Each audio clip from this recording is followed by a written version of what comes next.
Joe Rogan Podcast. Check it out. The Joe Rogan Experience. Train by day, Joe Rogan Podcast by night, all day. Okay.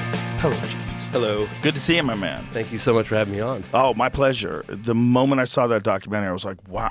Let me just be honest off the bat. I loved your first documentary, but when someone says there's a documentary about a crashed UFO and it happened in Brazil, I'm always like, man, people tell stories. You know, I'm like, maybe it was one of those. Like, I didn't think too much of it. When I hear stories, even Roswell, I always go, man, I don't know. It's so hard to know. 1947, you know, I think some shenanigans were going on, but what was it really? And how much of this is just people tell stories, and those stories grow and change over the years, and you know, almost like the story becomes their real memory after a while because they've been doing it for, you know, so many years. But then this one, just right away, the way you captured all the information and the evidence and the eyewitness accounts, the photographs that people got, the depictions of the actual being, the fact that there was live beings. This is and everyone that didn't even know each other having these like really similar stories about what they saw. And when people got a hold of the wreckage, like when you first started making this documentary, did you have any apprehension like, oh, this one, how do I sell a documentary on a crashed UFO? Like, what's the best way to put this together? Because that's part of the art of what you do, right? You were skeptical. Let me tell you how skeptical I was. Okay? So I was making my second documentary on UFOs in the late 90s. I just finished a documentary called UFOs, 50 Years of Denial. I started on my second film. It was 1999, and I partner up with a couple of guys. Boris Zuboff has been a partner. I'm still working with him today. And this guy, Tim Coleman, who's a British reporter.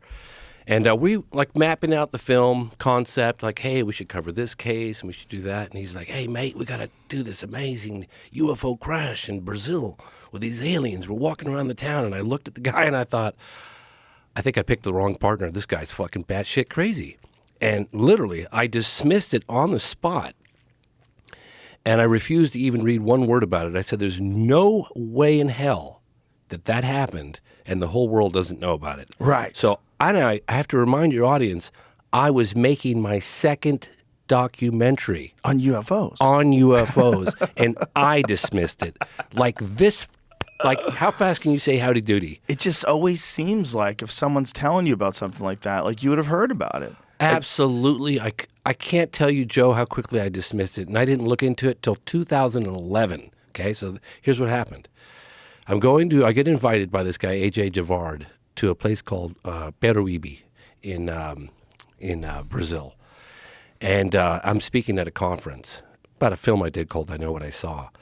And this guy calls me, Jeff Sagansky, who's very high up on the food chain in the entertainment industry. He's been kind of like my mentor and opening doors for me over the years. And I've asked him over a period of time, like, why are you so kind to me? He's a very wealthy guy in New York.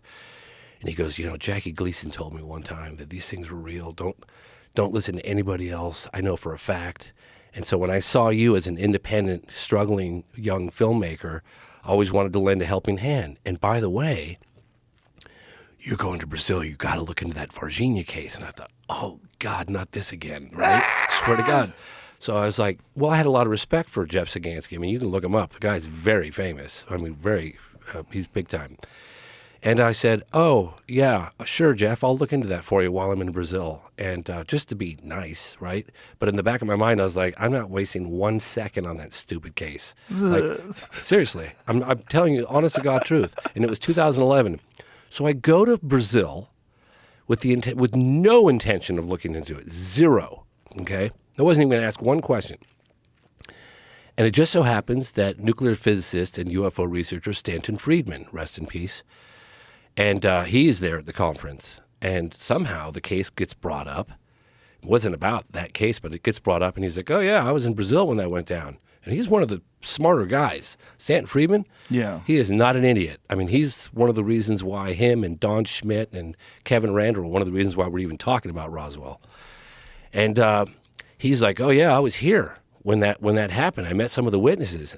So then that kind of piqued my interest. I was like, okay, well, God's Stanton, I can't completely dismiss coming from Stanton. Then I met a couple of people at the conference. So I thought, okay, well, I piqued my interest. I got to be honest with you. And that's how it all started. And that was like in 2011. And I was going to include a segment of it in the phenomenon. The interview with Stanton, did you get that?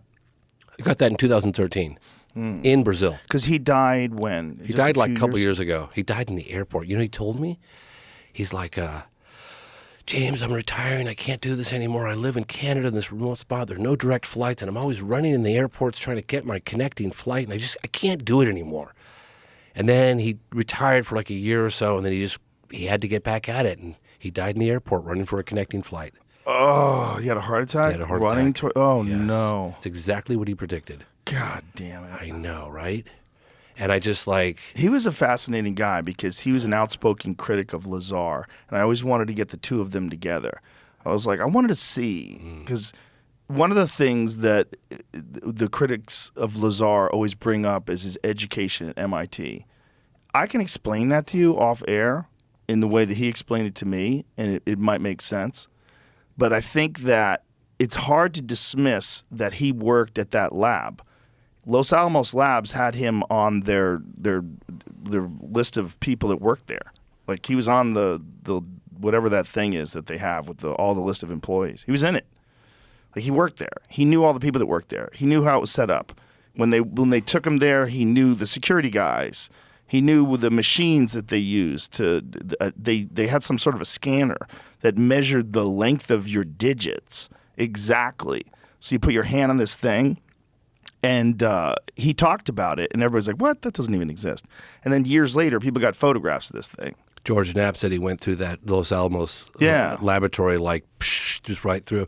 Well, let me tell you, this is something that just came in yesterday that I can, for the first time ever, talk about in full detail. I've talked about I did a couple of podcasts where I gave, I don't know, in 1993, 94, I was working on my first film. I talked about it earlier. It's called UFOs. It's so 90s, but whatever. UFOs, 50 years of denial. It's like 80 years of denial now.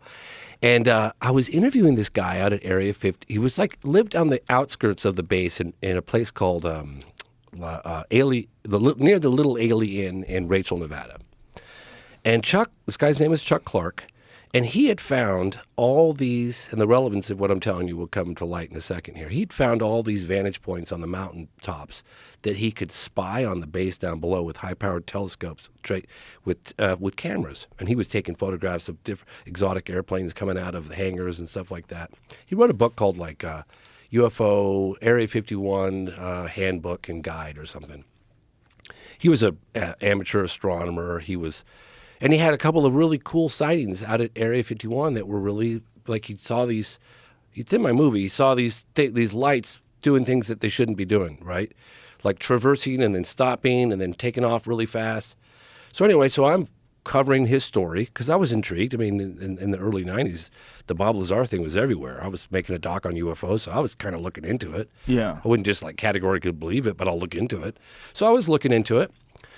And I'm going back and forth out there for many times. And then one day, I get a phone call from Chuck Clark. And I'm back at home in Northern California, and this is kind of a long way away. And he goes, James, I got something you need to see. I said, okay, well, what is it? I can't tell you.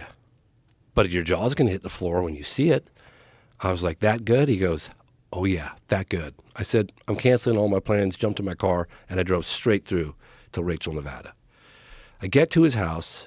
This must have been, I'm going to guesstimate 95, 94, 95. Get to his house, and he's got a double wide right near the Little Alien. And he pops in this VHS tape.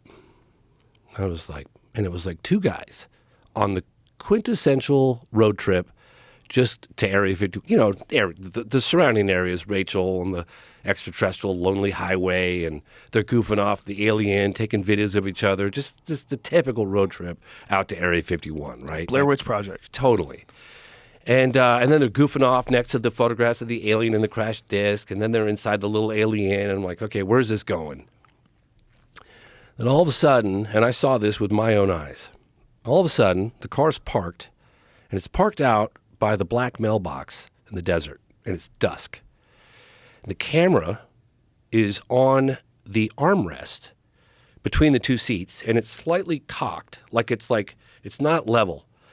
And it's filming the dashboard and the screen, the windshield, and there's two guys in there sounding like, you can't see them, sounding like they're trying to crawl under the seats. I mean, they're freaking out. And then one of them goes, it's over the top of us. It's over the top of us. And I'm like, damn, what is this video? Like, what am I, Then all of a sudden, the car lights up on the inside. But the source of light is above it. Like, if you can imagine, I've never seen anything like this.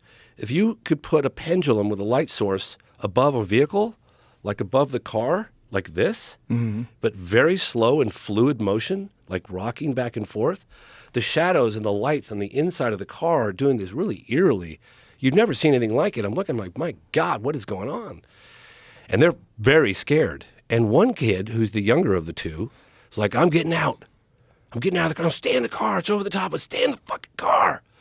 He goes, no, I'm getting out. And he gets out, and he videotapes a disc that was so low you could have hit it with a rock. And I'm looking at this thing, and I'm like, that's what all the witnesses have tried to describe. That's like, if you could imagine the skin on the craft glowing like phosphorus on a beach, that's what it looked like. Like the skin was alive. And it had like a yellowy orange color to it. But you could clearly see it was a disc. I mean, it was not an orb. It was a disc.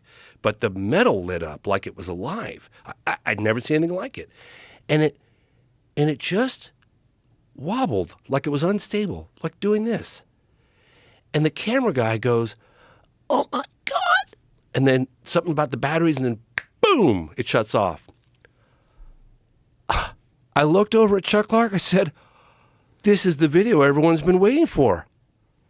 Unbelievable. How do you know this is real? Because if it's not real, all my BS meters are going off right now. Dude, fair enough. I get it. Fair enough. I saw this video with my own eyes. Of course. Yeah. It's a video, though. Yeah, it's a video, for sure. No question and about you it. know they make fake videos. Absolutely. It was 1995, and they could have. But why wouldn't... 1995 is harder. Yeah, but why? It's never been released to the public. Why would you create a fake video?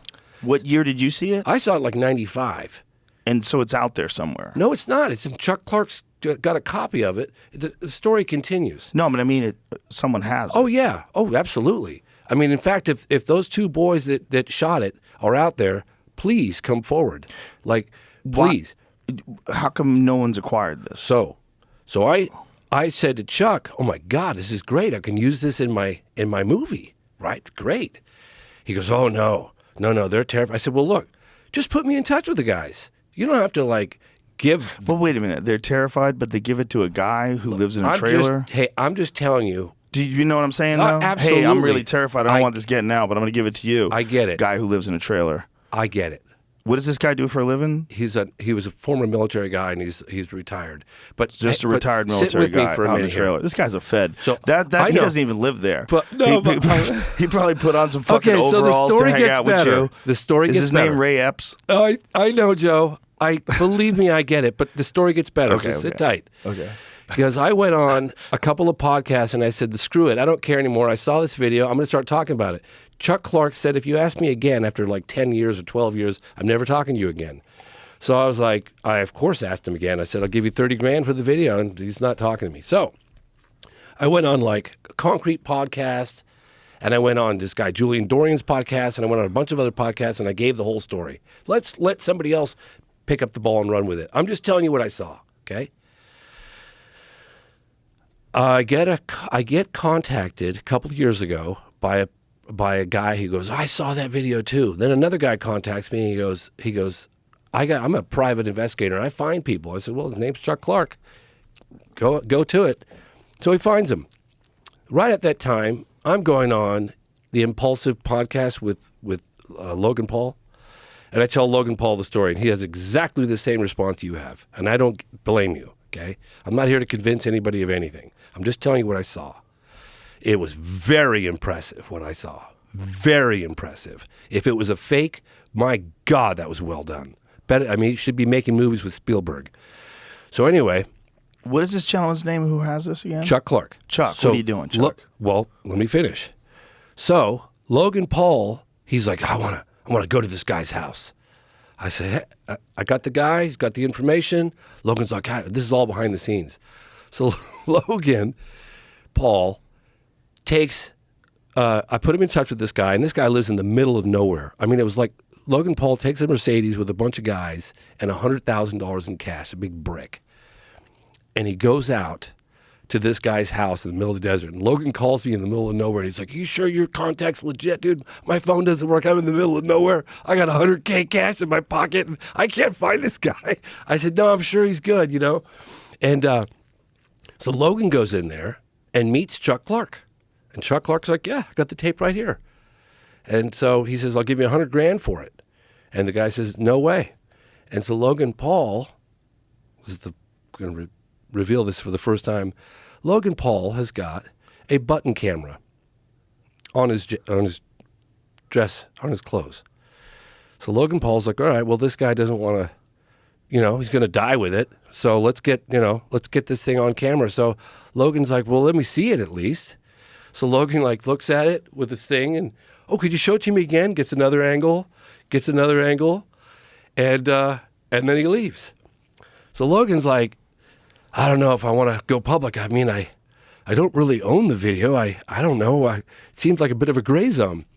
So I said, look, this is a story that might be of interest to Bob Lazar, because maybe Bob Lazar should see this video and he could make a determination. I'm just saying.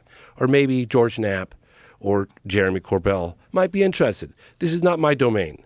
I'm not a Bob Lazar big guy. I don't know enough about Bob Lazar. I met Bob Lazar in the early 90s, and he told me, I came up to him at a conference, and I said, hey, thank you for coming forward. And he said, I didn't have a choice.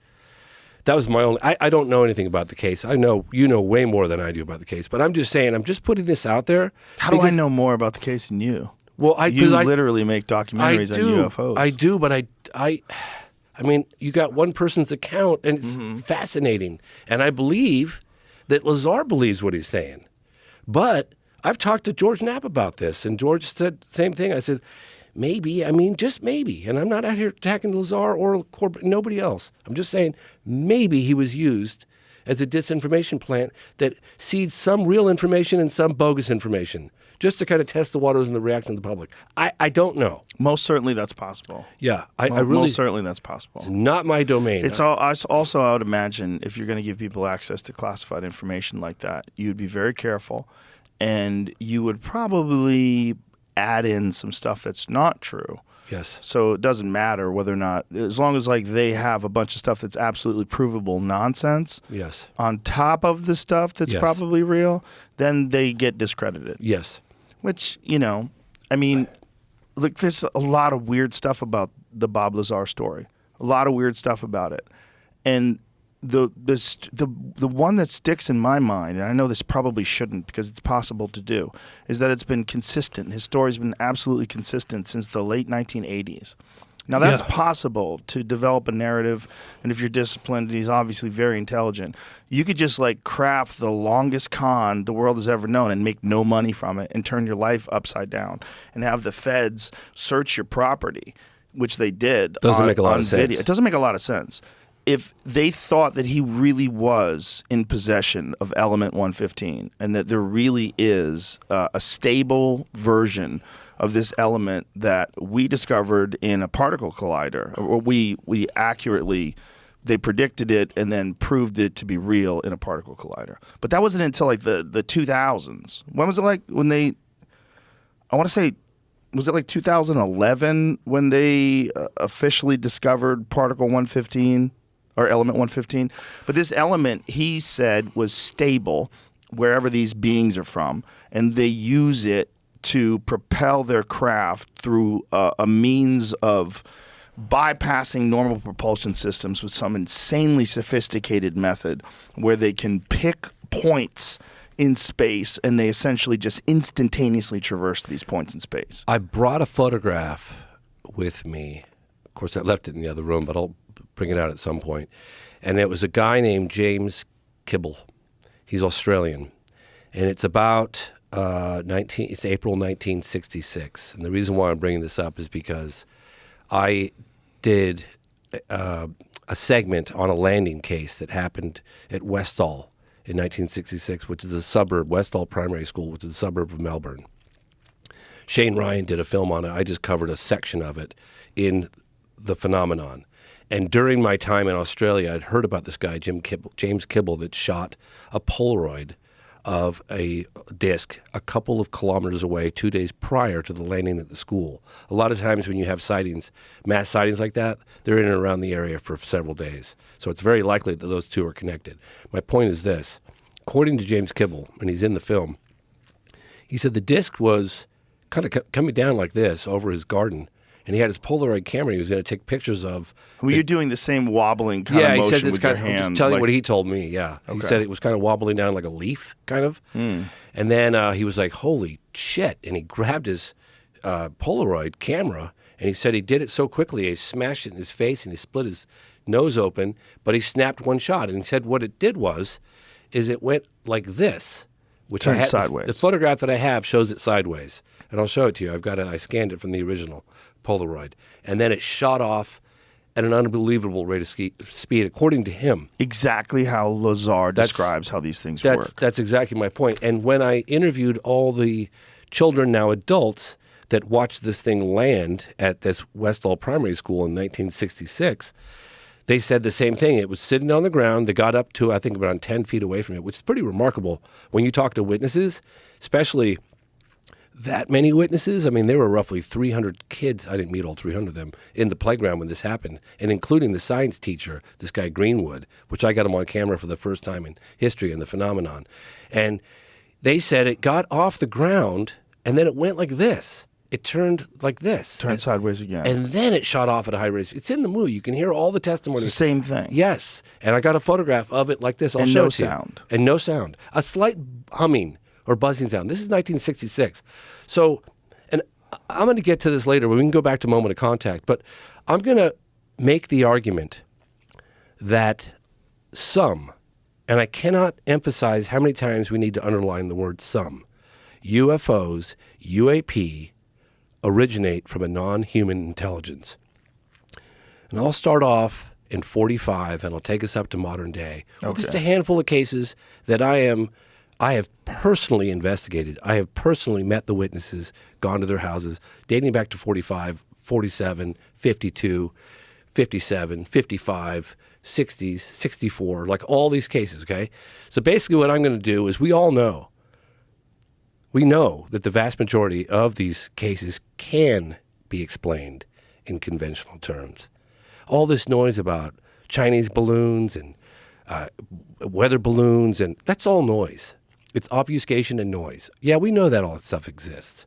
But what about the core 5 or 10% of cases, and I'm going to give you some samples today, that truly, after extensive and exhaustive investigation, not because of a lack of data, that defy a conventional explanation, and those are the cases that I'll share with you today when we're ready. But we can go back to moment of contact if you want. Let's go right into it. Oh, you want to go right into it? I'm so excited. All right. You got me so pumped up. Let's do it. Let's do it. Here it is. Oh, you got it. That's the You photo. got it. That's the photo. I got a much better copy outside, but see the way it turns sideways? Now, let me tell you, if you ever see a photograph of a UFO, and I've talked to NASA analysis about this, and it has a clearly defined edge, it's probably a fake. They have something to do with it's blurred around the edges.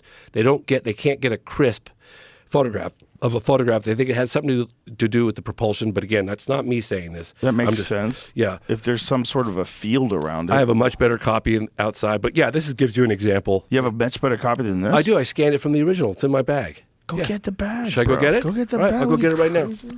Sorry. Get the bag, man. Oh, it's right there. And- Exciting. Sorry about that. Keep I that thought I up left on it the screen, outside. please, Jamie. Can I see the full how it's? Okay, here it is. Look at this. God, it's oddly centered. This is perfect. Sent to me. This is sent to me by the guy who shot the Polaroid. Okay, there's his handwriting. This came from Australia. Boom. Here it is. Check it out. And see the way it's sideways like that?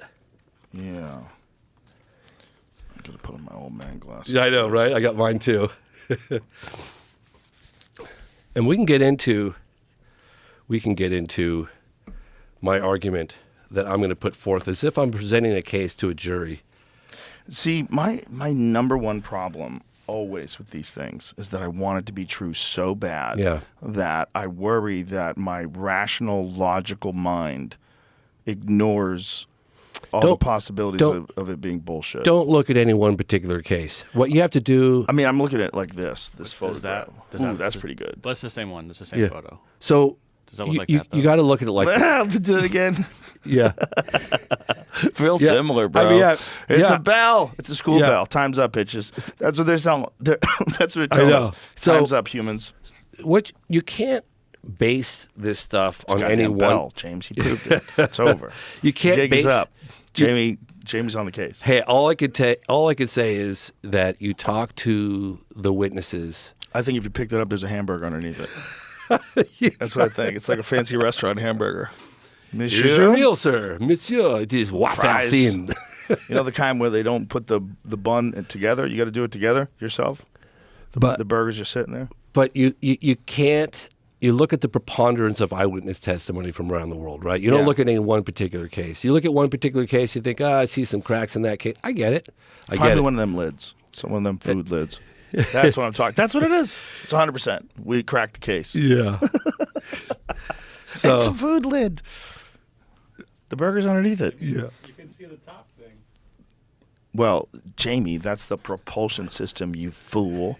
Don't you understand UFO physics? I don't know which way it's going in the photo. That's the way it's going, that way. I don't know which way it's going. Is it going that way or this way? You could pull up McMinnville, Oregon, 1950, Evelyn and Paul Trent. Pretty good photographs of discs in broad daylight. Yeah, they're pretty good.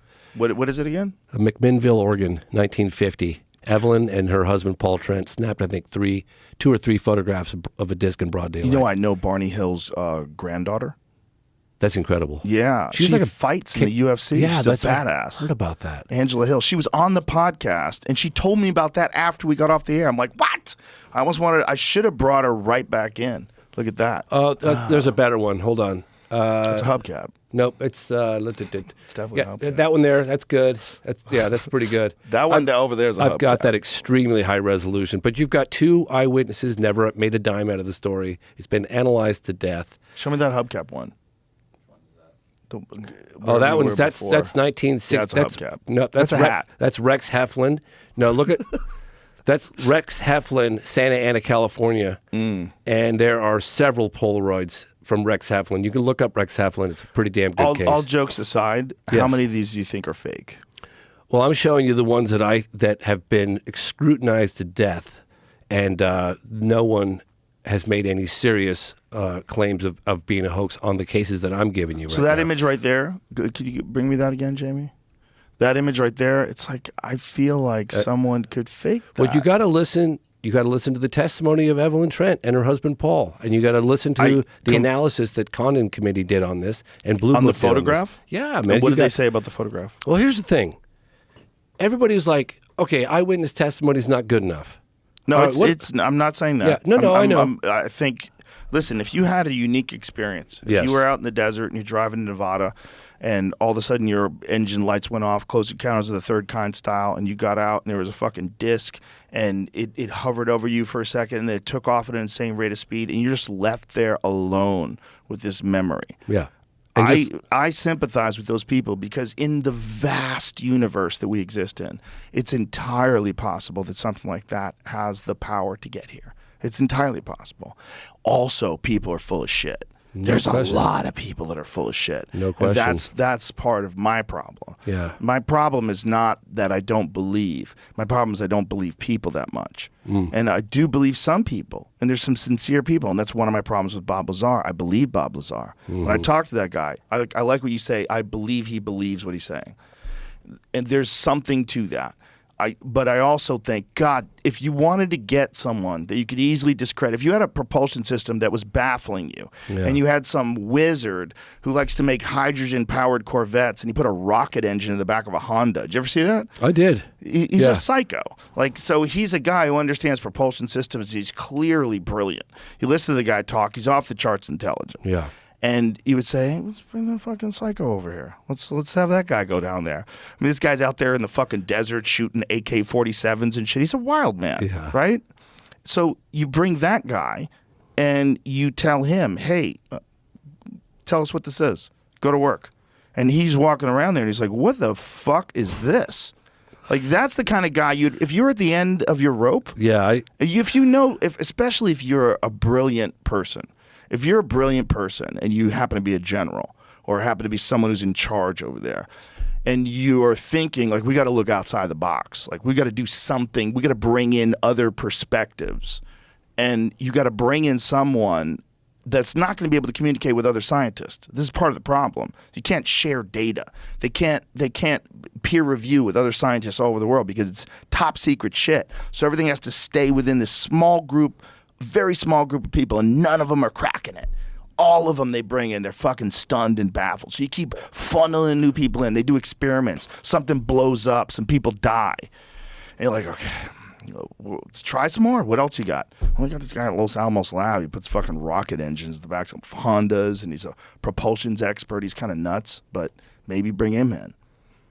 Yeah, so I'll get back to my domain because this is the stuff that I know, and I know primarily because I went and interviewed the witnesses. I just went off on a tangent. Well, it's all good. I'm in a Bob Lazar day. Okay. I just don't know the case well enough to comment on it. I mean, more than that, the reason why I shared that video story is not because I'm sitting there telling you that's a definitive piece of evidence that the world's been waiting for, but it's very compelling. It's never been released, and I'm giving you guys a lead on that. This guy has it.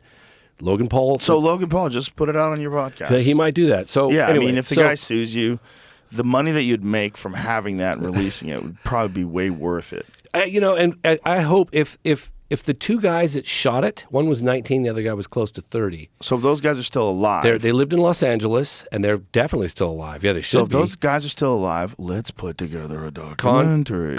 Well, I'd like to see the original tape because it's going to be a lot better condition than an old VHS tape. Tell these gentlemen, I'll get you on the podcast. Come on. So tell the story. Contact me at James C. Fox. Oh, don't put your email. What are you, crazy? No, it wasn't. Delete that. That was my Twitter.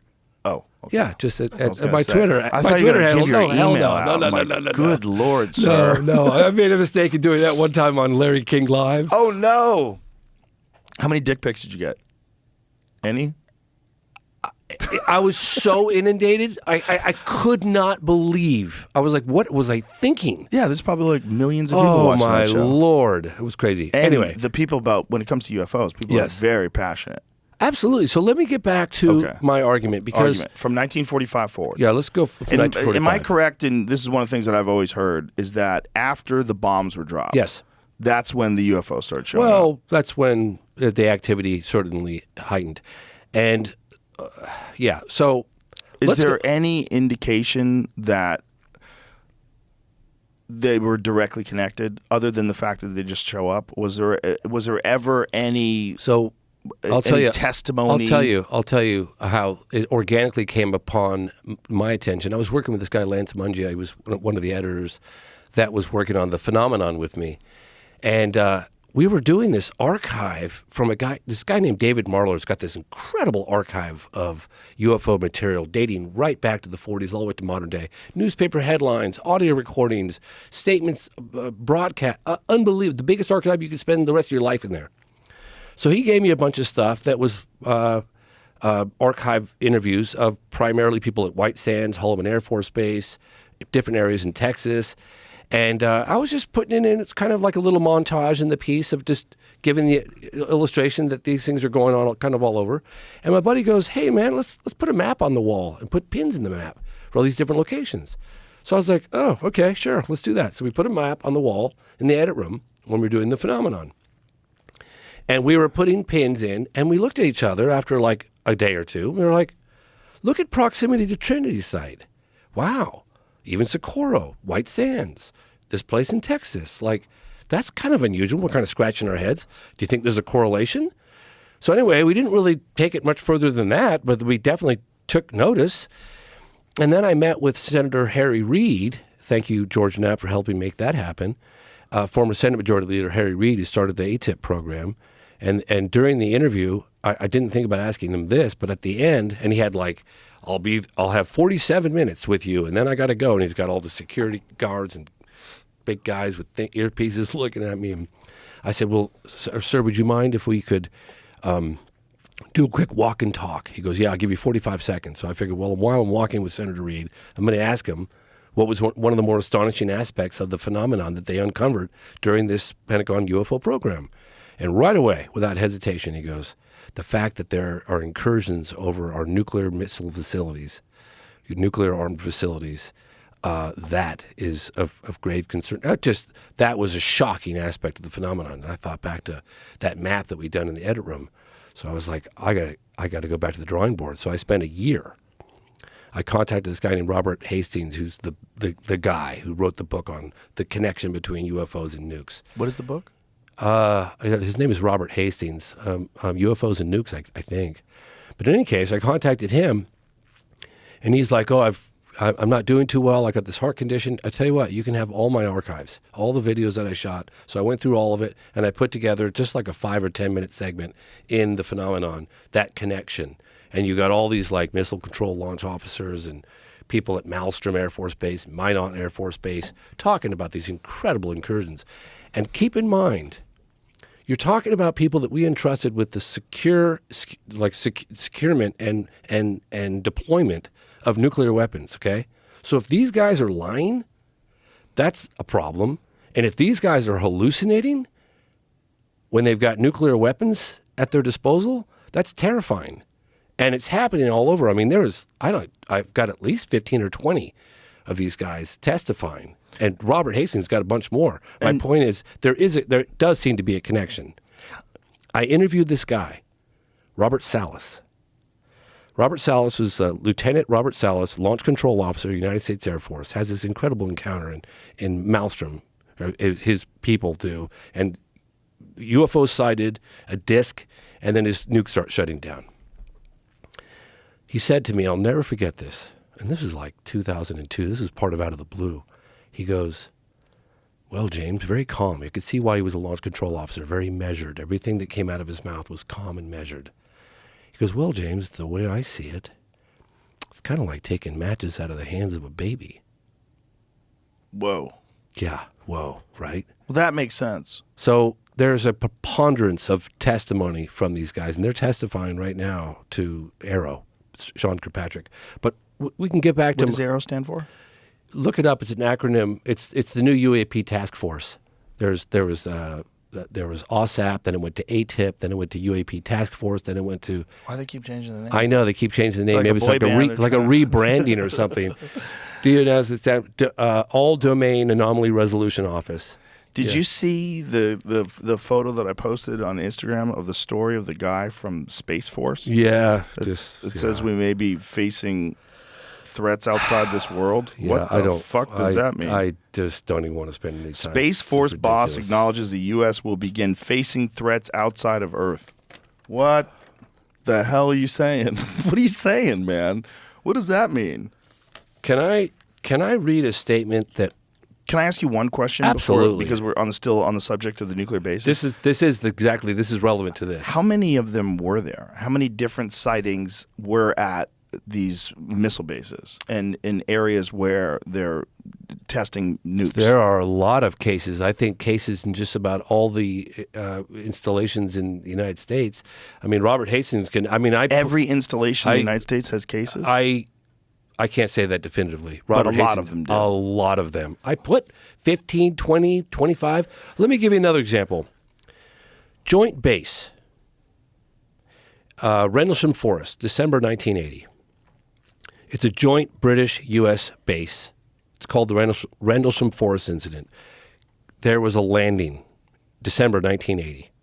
You've got Jim Peniston, John Burroughs, and this guy Ed Kabansag, thinking that like something crashed in the forest or something. They went out to investigate, and there's an object sitting on the forest floor. It's a kind of like a triangular-shaped object, and it's dark, and it's warm to the touch, and they sat with it on the ground. Gabansag acted like as a relay between the base and where this object had sit on the ground. Jim Pennison took photographs of it. He had his log book. He wrote down the symbols that were on the craft, which were crazy. And then the deputy base commander, Colonel Charles Halt, I interviewed him. He had, because sightings can happen over a period of a week or more, a lot of times when you get these mass sightings. And even the deputy base commander, Colonel Charles Halt, became a witness. He was skeptical, and then he too became a witness. And he said that these objects, there's a recording of him while it's happening. It's out there in the ether. They were shooting beams of light down into the weapons storage area. That was December 1980. Phenomenal case, the Rendlesham Forest incident. These are like the cases. What did this object look like? It was a triangular-shaped object, not that big. I don't know, maybe 6 feet high, and it was black, and he said it was warm to the touch, and it didn't make any sound, very little sound, and then it lifted off the forest floor, maneuvered up through the trees, and shot off at a high rate of speed. Now, these are people that are responsible for the security of our nuclear weapons saying this. The deputy base commander, Colonel Charles Halt, saying this. Gordon Williams, the general of the entire base, I interviewed him as well. He talks about how the fact that this got out, it was a memo that was written by Deputy Base Commander Colonel Charles Halt that leaked, and the whole story got out. But those are the cases that I'm talking about that represent that 5 or 10% core that cannot be explained away in conventional terms. Defy, after exhaustive research. I mean, Nick Pope talks about it at the MOD. He investigated it because it took place in England. He said there were radiation readings at the landing site. Do these, the crafts that happened at the base, do they have photograph of these things? Well, Jim Pennison says that he took photographs, and then they said the photographs didn't come out. That's what they told him. So he took photographs to get developed, Yeah. and then when they developed them, they said That's the what they photograph. said to him, yes. Yeah, so most likely they just said.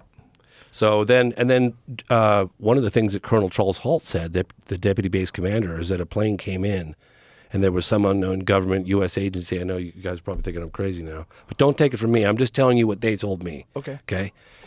That they came in and kind of sanitized the whole case. But that's a very good case, and it's one of the top cases that is extremely. It's been investigated in England. It's been investigated in the United States, and a lot of the witnesses have come forward on the record.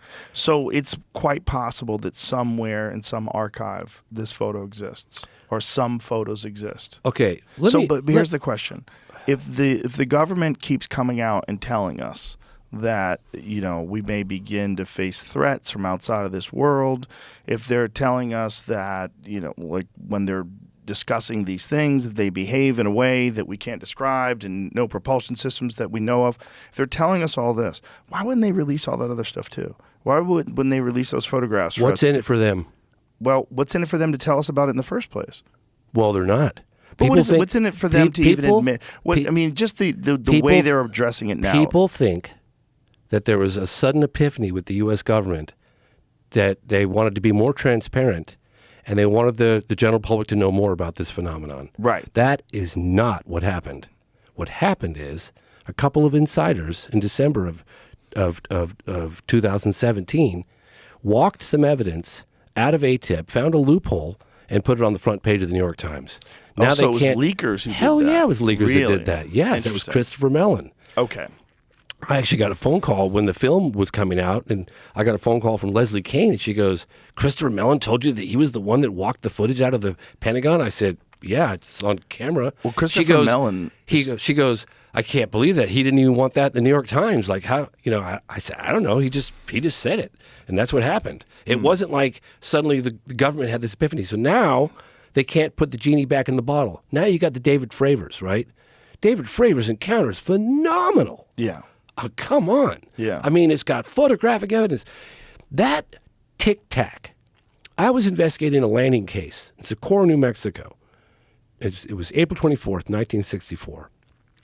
So I spent 5 years on this case. It was the case that turned around Dr. Jalen Hynek. Dr. Jalen Hynek investigated UFO reports for the United States Air Force as a scientific advisor from 47 to 69. He's the one that coined all the term close encounter of the first kind, close encounter of the second kind, the close encounter of the third kind. Okay? Close encounter of the first kind is when you see a UFO at close range. Close encounter the second time, you see a UFO and somehow it interacts with the environment, whether like Richard Dreyfuss' face got burnt or it leaves marks on the ground or it burns trees or whatever. The propulsion affects something. Close encounter of the third kind, and this is coming out of Air Force Project Blue Book's own files. This is not me saying this. Close encounter of the third kind is when beings are reported by the witnesses. So beings are associated with the craft are reported. One of the best, most well-documented cases in U.S. history took place at Socorro, New Mexico, April 24th, 1964, at 5 o'clock with a police officer that was on duty by the name of Lonnie Zamora. The best case in U.S. history. The best documented case. The first military officer to arrive on the scene got there, the bushes were still smoking. I mean, the imprints in the ground of the craft, the footprints, they got diagrams of this stuff. And I spent 5 years going back and forth to Socorro, New Mexico. I got to know the wife, Mary. I got to know the daughter, Diane, the son, Michael, his co-workers. I went to the National Archives with Ray Stanford. He wrote the book on it, Socorro Saucer in a Pentagon Pantry. Phenomenal case. And what I learned was that the Air Force, according to his own family, Lonnie Zamora's family, told his daughter this. I have this on camera. The Air Force wanted him desperately not to talk about the beans. They discouraged him to talk about the beans, and I tell you why. It's one thing when you see an object, unknown object like David Fravor saw up in the sky, exhibiting a technology that seems to defy conventional propulsion. And it's another thing altogether when you've got beans on the ground. Well, the Air Force didn't want him talking about that, and that was one thing that his daughter and his wife told me clearly. And his wife said, Lonnie was never the same after that case. But So what did Lonnie see? Lonnie saw two beans at the base of an egg-shaped craft that was landed in an arroyo in Socorro, New Mexico in broad daylight. Lonnie looked out the window of his patrol car. He saw something that caught his eye, and then this object landed. He drove. He was actually in hot pursuit at the time. He gave up pursuit to go investigate what was going on, and he sees this object in the arroyo in the desert on the ground. It's such a well-documented case. And he rolls down his car window and he's looking out and he's going, am I looking at like an overturned car? What the hell am I looking at? And then he sees two little figures. He said they were childlike at the base of the craft, and one of them locked eyes with him. And his wife said he was never the same after that. But How did he describe them? What they he look said like? they were small, childlike. It's small, and they had white coveralls, tight coveralls. This is a close encounter of the third kind. What they say their faces look like? He didn't give a lot of detail. So I went to Lonnie's house. I got to know his wife quite well. Lonnie had passed a couple of years prior to that, and I don't know how far down the rabbit hole you want to go in this case, because we could talk on this case for 3 hours, but whatever. I could tell you that I got access to, he had this black duffel bag, and it was with his wife's permission. He had kept all the original newsprints from like the articles that had come out, and that's where I got the details. And he also talked about it in some recordings that I got from his family and other researchers. It's in the movie, The Phenomenon. And that's where I got the primary description, because it was Richard T. Holder was the first military officer on the scene. The FBI got involved later, and How long was that thing sitting out there for? the object was sitting on the ground, not for very long, just a few minutes. Lonnie saw the beans, and he went like around to get a closer look. I mean, he was like, what the hell am I looking at? And he drove his car around to get a closer look, and he lost contact with it for a second while he drove around to get a closer look. Now he's within 50 feet of this egg thing sitting on the ground. And he gets out of the patrol car. It starts making some weird noise, and it has a blue flame that comes out. And he said it was not like a rocket flame where it would hit the ground and dust everything up, but it pierced the ground like a knife through warm butter. And then when it got about 20 feet off the ground, it went completely silent with no flame, no nothing. You can hear a pin drop. And there was a symbol on the side of the craft. It was in yellow, and it was about 3 feet tall, and it was like a V like this, 2 lines and a line on top. And Let's get a photo of that symbol that he recreated. yeah, you'll see fake symbols, because Richard T. Holder asked him to draw a different symbol. I actually have the original symbol. on a document from Dr. Why Hynek. did someone ask him to draw a fake symbol? Because he said that if anybody else claimed to see the same craft with that symbol, they would immediately be able to identify a hoaxer. Oh, so which was the real one? The real one is that one right there with the two lines in that upside down V right there. That's the real one. That's the real one. Yeah, and I've got the document in Dr. Jalen Hynek's own handwriting. Ray Stanford and I went to the National Archives and found it. It was a huge find. So they did that on purpose just in case some copycat people started coming up He with did. Richard T. Holder, and I met Richard T. Holder's two kids and talked to them about it. I talked to his wife about it, and they said, yeah, he was told that's not the genuine. That's the one right there that you're looking at. That's the real one. No question. So anyway, my point So is... he drew, is that his handwritten note over there that shows it? Yeah, that's definitely. I actually found the original one of those. That's it. That's the document that I found with Ray Stanford at the National Archives in 2013.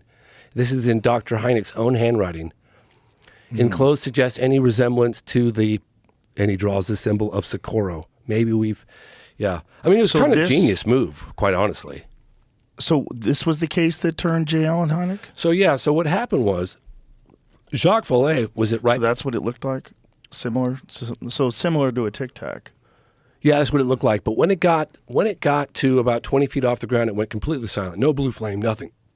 The landing gear was retracted. It was just an egg, and it floated off in the distance. In fact, Lonnie, I've got an interview with Lonnie where he says that one of the officers who arrived on the scene actually saw it fly off in the distance, and it was witnessed by other people in the town that saw this thing flying. Didn't the Tic Tac, the people who saw the Tic Tac, including Commander Fravor, didn't he say that there was some sort of thing that almost looked like landing gear? No, Some there was sort of something thin that lines? protruded out in the front of it or something. I don't know. Yeah. But apparently the video, I think it was according to Fravor, the video is the one that's been out is the resolution is a lot worse than what other people had seen at the time. I remember, I think, pretty sure David Fravor said that to me. So But go ahead. well, yeah, so I just recently went. I'm filming a new doc, and I went to Washington D.C. for a month to get kind of caught up on what's been happening because a lot's been happening while I'm doing Moment of Contact. There's an unprecedented effort in Washington D.C. to push for further government transparency. Marco Rubio, Senator Gillibrand, Representative Andre Carson, who got the congressional hearings that happened last year. Representative Gallego and Gallagher, all been involved, and others. And so I got introduced some intelligence folks on the inside, and they wanted me to read this to your audience, okay? Okay. And this is about evidence. Okay. So, and this was in pretty much a reaction to the latest hearing that happened with Gillibrand just a couple of days ago or last week. I will remain anonymous, but I've been monitoring the UFO, and I met this guy. I know this guy. This guy's legit. The UFO, UAP activity, and the authorities' response to them. I can assure you there's a lot more evidence behind the curtain that hasn't been released. First, our military are and have been seeing remarkable things in the sky, in the oceans, and on the land for years. Of those reported, where does all this information get stored? Authorities would have you believe that this data is destroyed, but unique data is stored somewhere to be reviewed later. And as someone that has seen the classified holdings, I am very disappointed in the fact that Dr. Kirkpatrick showed some of the most mundane videos to the public. I do understand that there are security factors to be considered, so I'm hoping that Senator Gillibrand saw something much more interesting in her closed-door hearing with Kirkpatrick. And why did only 2 senators show up for the hearing? Have they lost faith in Kirkpatrick already? I applaud Senator Gillibrand's efforts to find the truth, but I am more sure than ever that Kirkpatrick is not the one. Interesting. So he's withholding some information. Yeah, these people went on camera for me. It's going to be released when the time is right. But I've got, yeah. Again, it's one of those things conveniently, like Lucy pulling the ball away from Charlie Brown. It's Right when you get so close. It's so frustrating. I can only imagine. So frustrating. Christopher Mellon said that there's very high resolution photographs. So and he now has he just met with me in D.C. and he's now told me that there is satellite data, and the only reason why he talked about it is because Ratcliffe mentioned it. So he's like, well, Ratcliffe mentioned it, so I'll mention the fact that Ratcliffe mentioned it. It's satellite data. And I was like, well, how good are the photographs? I want to know so bad. You know me. Like, come Yeah. on, I've been looking at this for 30 years. yeah. How good are the photographs? He goes, James, 4K. Just think about as good as you can imagine of craft. And to know that, and I spoke to 5 other people that are part of the program or had the top secret the clearances to access to this, and they all confirmed. And it's like they're just on the other side of that curtain. Could somebody just get those out here, please? Please. Do you think we're closer than ever to those things being leaked? I think that if we keep the pressure on, I think it's very important. One of the things that concerns me a little bit is that sometimes they could leak something that looks amazing, right? And then you put your fingerprints all over it and you send it out into the ether, and then it's gets debunked. Right. So you got to be kind of careful if you don't know provenance. And Right. so I would imagine they would do stuff like that on purpose. Oh, and these guys are I so would smart. certainly. They're like 5 steps ahead of us, So, but I know what I know not because I read it out of a book, but I actually went into the field. I mean, I travel. I'm not trying to toot my own horn, but I was interviewing generals and cosmonauts in Russia back in the late 90s. I went to China. I went to Australia. I went to Africa. I went to Russia, as I was just saying, all across Europe. I really want to know. Like, I'm so curious, and I like to go to location. I like to, I'll give you an example. I found out in China just a couple of years ago, there's a case that happened in 1994, the same time as Rua, called Mengjiaogua in the Black Forest of China. And these guys, in the middle of nowhere, relayed the same telepathic message that the children received in Rua, Zimbabwe in 1994 at Ariel School. And by the way, I did include a piece of that in the film that I did with the girls. I don't know, it's only like 10 minutes long. Quite fascinating. That's a damn good case. That's in one of the 10% cases that I talk about. But there's a film out now, I think it's called Ariel Phenomenon. And it's all just about that case. But those are should we get back to to 45 and work my way up? Or do you want to talk a little bit about moment of contact? We can Because moment of contact is the case that could settle this debate once and for all. Or let's tease people for a bit with moment of contact, Okay. because it is an amazing documentary. I won't go you really into nailed details. it. I won't go into any details. I'll just say this. I put my reputation on the line for this. I get it. It sounds so spectacular. It sounds so unbelievable. But when you watch the documentary, it sounds less spectacular. Well, similarly spectacular, Yes. but more believable. So here's the point. Okay. It's either the most elaborate, complex hoax that involves half the town of Virginia. I think there's like 130,000 people living there. I mean, I go down to the town square and just start talking to people. I did it in the movie. And everybody's got a little piece of the puzzle. Most people have a piece of the puzzle. It's phenomenal. Or a UFO crashed, live aliens were recovered, and the Americans, it was captured by the Brazilian authorities, and the Americans stepped in and flew some of that back to the United States. And that's when the case goes cold.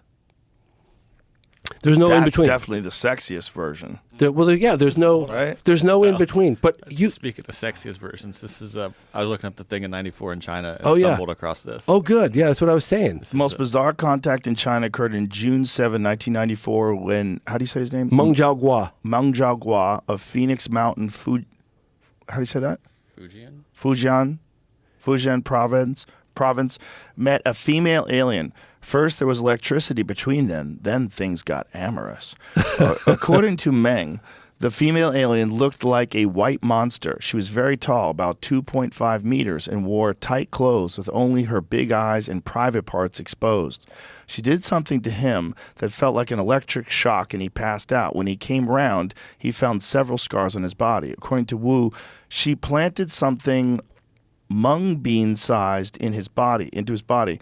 Things were about to get even stranger. Meng had sexual intercourse with the female alien. She suddenly fell down on him. He could hardly move. His penis felt hot, then ached. The experience was more pleasurable than anything he had ever felt. That's him? Yeah, and then they gave him a lie detector test. And he passed it? It doesn't. I did lot of not people hear about pass that those. aspect of the encounter. A I lot heard of people about pass those, especially crazy too. people. Yeah, I did not hear about that aspect of it. But I didn't go. But my point is, That dude was banging aliens. Yeah. Respect. respect. It takes a lot of courage. But I was very attracted to the Avatar lady, the big blue one that saves him. She's hot. So She's hot. we'll go back here. Let's go. I think she's hot. Let's go back because I fucking switch right over to that. girl. I am here. So we'll get back to moment of contact. I just want to say the last thing. with Moment of Contact, and we'll get back to these other cases. It's either the case we've all been waiting for, the case that could settle the debate once and for all, right? If it's true. Could you think of a more extraordinary, let's just say, hypothetically for a moment, it happened, as all the witnesses stated it happened. How big of a story do you think that is? It's an immense story because it means that they're real. If it's true, that it means they're real. It means something that we don't understand was in the sky, got hit by lightning, got caught up in a furious lightning storm, and wound up crashing. And that these things survived and they got out, and the fact that one guy handled one of them and got this insane infection and died very quickly afterwards, and he was very young and healthy, military man. And the fact that all these people have the same story. They all have the same depiction of the disc, the craft. They have the same depictions of seeing these beings. Not one witness came to us. We had to track down every one of those witnesses, and there's a story behind each and every one of them that I could go on for an hour for. I'm sure. I won't bore you with the details, but You suffice to wouldn't say. bore me, bro. We got a gravity bong over there. We could be here for days. Oh my gosh. I'd be like, I know. But there's nothing that goes better than marijuana and aliens. When I went, every time I'd get back from Brazil, I'd get home and people, and I'm out there for a month knocking on doors, talking to witnesses, chasing people down, trying to convince them to come forward, like crazy. Yeah, this is not like a quick venture to make this went on for documentary. 12 years. That's insane. And so, Wow. And so I'd come home from a trip in Brazil, and I'm telling you, man, it was like my mind was just torqued.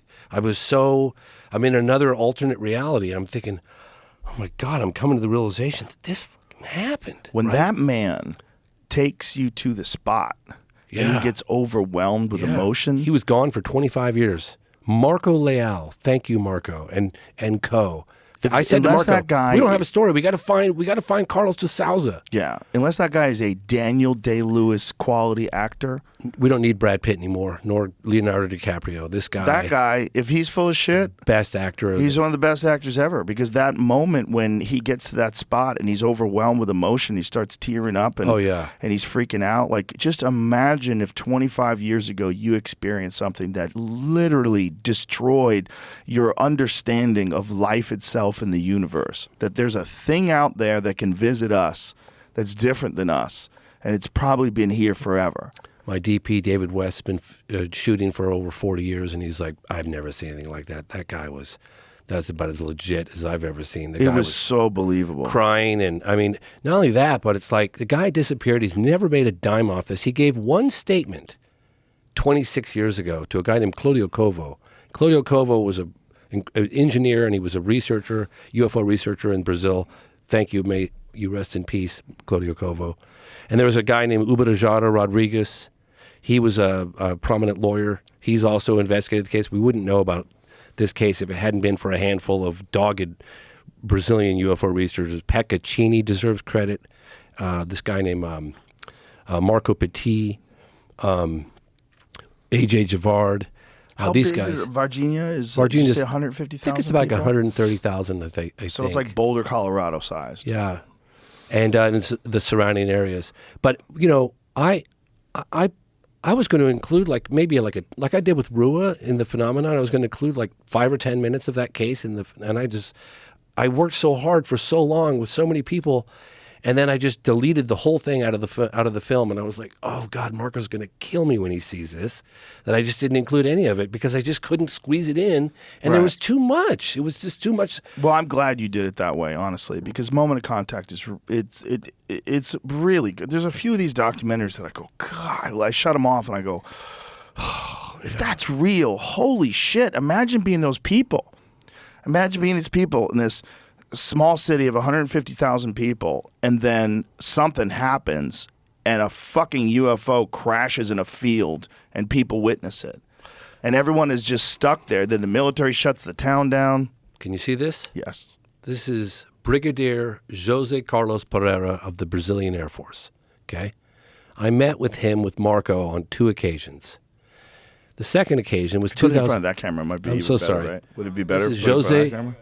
Jose. You got it? No. Worse. Worse. Okay. This is Focus. Jose. You Got can it. look him up. Jose Carlos Pereira, Brigadier, Brazilian Air Force. Okay.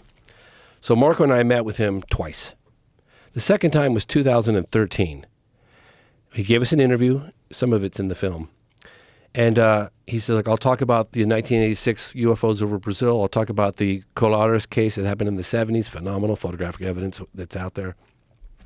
You asked me about Varginha, and this interview is terminated. Whoa. It's like, what? What do you mean terminated? Like, really? So anyway, we do the interview, and I was like, well, I'm not going to ask him, I guess. But when the camera stopped rolling, I was like, please. I mean, Marco and I were begging and pleading with this guy, and I remember looked him dead square in the eyes. I said, I swear on my life, there are no recording devices. There are no cameras rolling. Please tell us about Varginha. Why did you have that reaction to Varginha? Marco was too. We were begging him. I was practically licking this guy's boots, and he's getting prepared to leave, and he's got a driver waiting for him outside. So we were following and pleading with him all the way out there. Please, just tell us, please. I swear on my life this happened. He gets in the car, doors open. He looks up, and the only reason why I'm telling you this because he died. He looks up at Marco and I, and he goes, it happened. Closed the door, and off he went. Now, the reason why I share that is because that's not something that I can put any weight on for the documentary for people like you, right? But as a personal message for me, knowing that level of validation on the inside, it kept us going. It was like, okay, why on earth would he have done that? Why on earth would he say?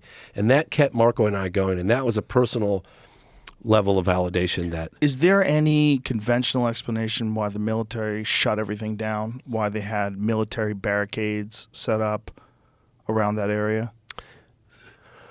No, they did try to say that the creature was this guy who's got like some deformities. But I've seen the guy Modine or something like that. But you talk to the witnesses. But why would the military shut the town down because a guy with deformities? And then for the doctors in the hospital, they said, oh, there was like a midget having a baby or something weird, just something that was just so ridiculous. It was like, and you talk to the witnesses, and they're just like, oh, come on, I'm not even gonna, that's laughable at best. I mean, these girls came within 8 to 10 feet. Three women, Katya, 2 sisters, Liliani and Valkyria, 14, 16, and 21. They got within 8 to 10 feet in broad daylight of this creature. And one of the things that doesn't come across in the film, when they saw this thing, they're looking like, what are we looking at here? They're walking through this field, and it's up against a cinder block wall. And one of them was looking at it, what is that? And it was crouched by the wall. It was weak and feeble. And one of them kind of like screeched. Like, what is that? And it turned, and it looked right at the girls, locked eyes on them. Liliana grabs her younger sister, who's 14, Valkyria, and hightails it out of there. Katya is 21. She's frozen in her tracks, locked eyes with this creature, and it's communicating with her. Please help me. He wants help. It's weak, and it's feeble, and it's scared, and it's crouched down. Liliani realizes that Katya is back there. She gets, 100 feet down the path. She leaves her sister, stay here, I'm going back to get Katya. She runs back. And I asked Katya, and I asked all the girls, during that moment of contact, when you lock eyes, I know it's only a brief second, but during that moment of contact, what did you feel? Like, put me there. That's where the title comes from, Moment of Contact, because that was when they locked eyes on this creature. And that's when Katya said, help me, I'm scared. And it was feeble and suffering. And it's a very powerful moment. And these girls have been saying the same thing. The mother, it's the first time I'd ever reported on these so-called like men in dark suits that show up and intimidate witnesses. Honestly, I've been hearing about those cases for so many times, but I've avoided them because it's got so much baggage from men in black. It's just ridiculous. I just didn't even want to be associated with it.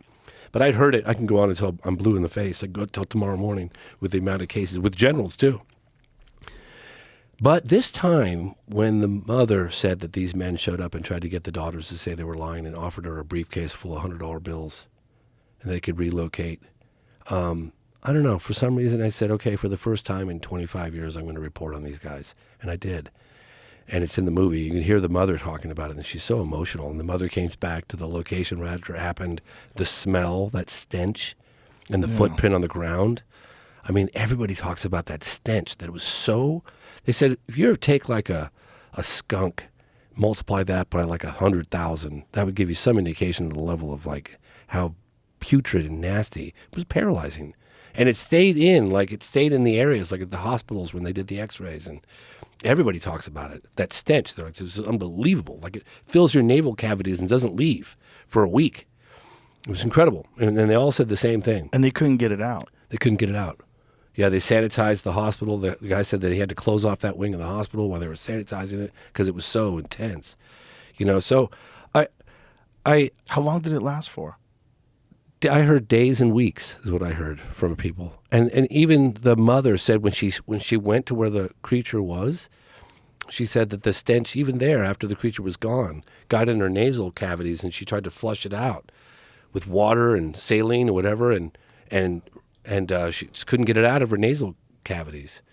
Really crazy. But they all did. I mean, everybody talked about that stench, I mean, the military officer, the guy that drove the creature around, I was sitting across from him. You can't see his face, but I did. And I'm looking this guy in the eyes. I'm thinking, I could be looking at a guy that drove a fucking alien around. You have no idea, dude. You have no idea. How did he describe it? So fucking intense. When I came back from that trip, people were like, how was your trip to Brazil?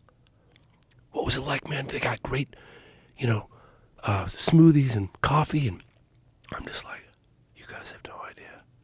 I think an alien spaceship crashed, and they recovered live aliens, and we made contact, and the Americans came in. That's what I'm thinking about. So I told a couple people. On the last trip I came back, I was just like, I was so rocked. I couldn't reintegrate back into culture. I was just like, fuck, I think this happened. It's the biggest story ever. So people were asking me, even my neighbor who runs he runs that Make-A-Wish Foundation. He was like, James, he goes, bro, I like you a lot and I got a lot of respect for you, but you lost me on this one. And I was like, I don't blame you, bro. I really don't. But listen to the witnesses. That's all I say. And I would tell people, and I realized I can't talk about it. All I can say is just listen to the witnesses. Don't take it from me. But I'm looking at that guy in the eyes, Joe. And I've been at this for 30 years. I'm working on my 7th film right now. I'm looking this guy in the eyes, and I'm like, this guy probably drove an alien around. And it tripped me out so hard. And it ruined his life. He's to get this guy to go on camera, just like a week earlier, he was like, I don't care all the money in the world. I'm never coming forward. The risks are too high. How did it ruin his life? Because you're harboring this secret. You're being watched. You're being told not to ever talk about this. And you're looking over your shoulder all the time. And they call you, the military calls you periodically. They want to know where you are. And he's got this secret inside him that he can't tell the rest of the world. And he's thinking about all the everyone's out there speculating, is it real, is it fake, is it real, is it fake? And this guy drove a body around. Just think about that for a second. Think about the doctor who took the x-rays of this thing. Marco Leal, thank you, Marco, you're the man. Marco Leal found him 8 years ago. And he was like, he confirmed the story. He was still working at Regional Hospital. He goes, I'll never come forward. Marco kept going every year back and forth. Then he retired. And 4 years after he retired, he agreed to meet with us. He wasn't even sure he was going to go on. And I said, look, man, we'll film you from the back. We'll disguise your voice. Showed us photographs of him at the hospital. We know we've been trying to get at him. Excuse me. At the end of the interview, he said, thank you. I feel so much better. I've been shouldering that burden for 26 years, and I've so desperately wanted to tell somebody, to share that story with the rest of the world. And you meet these people, and you think, why on earth they didn't come to us? They're not trying to sell their story. We tracked them down and begged and pleaded with them to come forward. When I found Martha, the sister of the deceased military officer, Marco Chirizi, we were knocking on doors. I remember the sound guy from Rio de Janeiro. He was like, you're out of your mind, dude. What are you doing? You can't just knock on random doors. I was like, man, if there's a will, there's a way. I'm going to find this lady. And we found her. And it was like this kind of sketchy area. And You know, it's like when you get out of your car and you could see like people drawing the curtains back and looking at you, and you're standing out like, dude, I stood out like a sore thumb, man. And then we walked up. I had Marco with me, thank God, and we had camera crews and stuff. It's kind of sketchy. And Marta appears, and her husband appears in this he's a big guy, and he's got like a white beater shirt on, and he looks like he wants to rip my fucking head off. And I'm like, and she's looking at me, and he's just looking at her going, Marta's looking at her husband, and her husband's looking at Marta like, give me the signal, I'll kill this guy. That's the fucking... And I was looking at Marco, and I was like, James, you need to think quick on your feet right now. And I said immediately, please translate this. I'm here to give your brother justice. I'm here to get the story out. Please, talk to me. And we developed a relationship with her slowly over that. And those were the first words that we exchanged. And we eventually got her to come forward, and we talked. She'd gone forward in the past, but she doesn't know who the hell I am. I want to take you back to the doctor. Okay. When you talked to the doctor, what did he describe? He said that it was a normal day, January 1996. It was a regional hospital. He said every day, and all of a sudden, all these military trucks and police cars showed up at the hospital. They come in armed, and they got a bag. They got a thing in a black body bag. And he was like, what the hell's going on here? They're all, you're going to be taking some x-rays. And he's like, okay. And they had him inside, and they had armed guards. And I was asking him, like, what was it like? Because when I interview witnesses, I always ask them to project. Like sometimes I'll even close my eyes because I'll use their words to recreate. So I'm like living it through them. You know what I mean? Mm-hmm. So I'll close my eyes, and I'll recreate the scenes in my head with their words, right? It's harder in Portuguese because I'm having to get it translated, but I ask questions like, what was the atmosphere like? Was there any talking? No talking. Super tense atmosphere. Very tense. Armed guards on the outside, armed guards on the inside, military trucks running. Nobody comes, nobody goes. And he said, first time in in the history of my career, I took the x-rays and I couldn't even verify that they were good because they took them immediately. And then they said this event never happened. He said the stench in the hotel, in the hospital was overwhelming. And he goes through the different x-rays that he took, the abdomen, the head, the arms, the legs, the thorax, and it was incredible. In fact, Uberajada Rodriguez, if you're listening to this, he's one of the leading researchers. He's gone quiet. Peccaccini disappeared for 20 years. Did he get to see images himself? Did he get to see the body himself? Oh, he saw that. He was right. Well, they didn't open the body bag, but he said the stench was just overwhelming. So they x-rayed it through the body bag? They x-rayed it through the body bag. So he never got to see... He did not see the alien. And he didn't get to see the x-ray images or anything? Nope. They wouldn't let him see a damn thing. Nope. Now, there were two doctors. There was a guy named Roger Lear.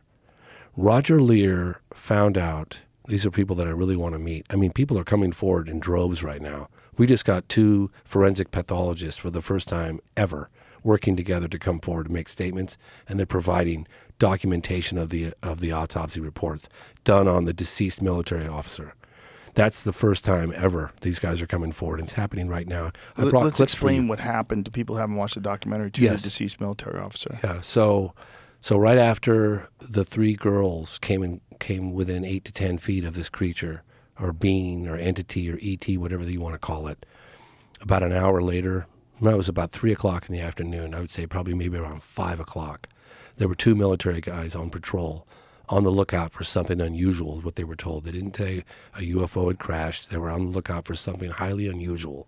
And it was Eric Lopes at the wheel and Marco Chirizi, military police, in the passenger seat.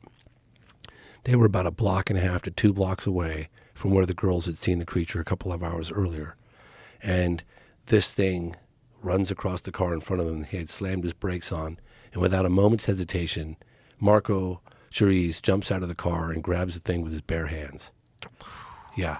And he puts it in the back seat, and they drive it to a clinic, and the doctor is like, what the hell is that? Get it out of here. I don't know what, leave. So they went to regional hospital, and then ultimately it went to Humanitas Hospital.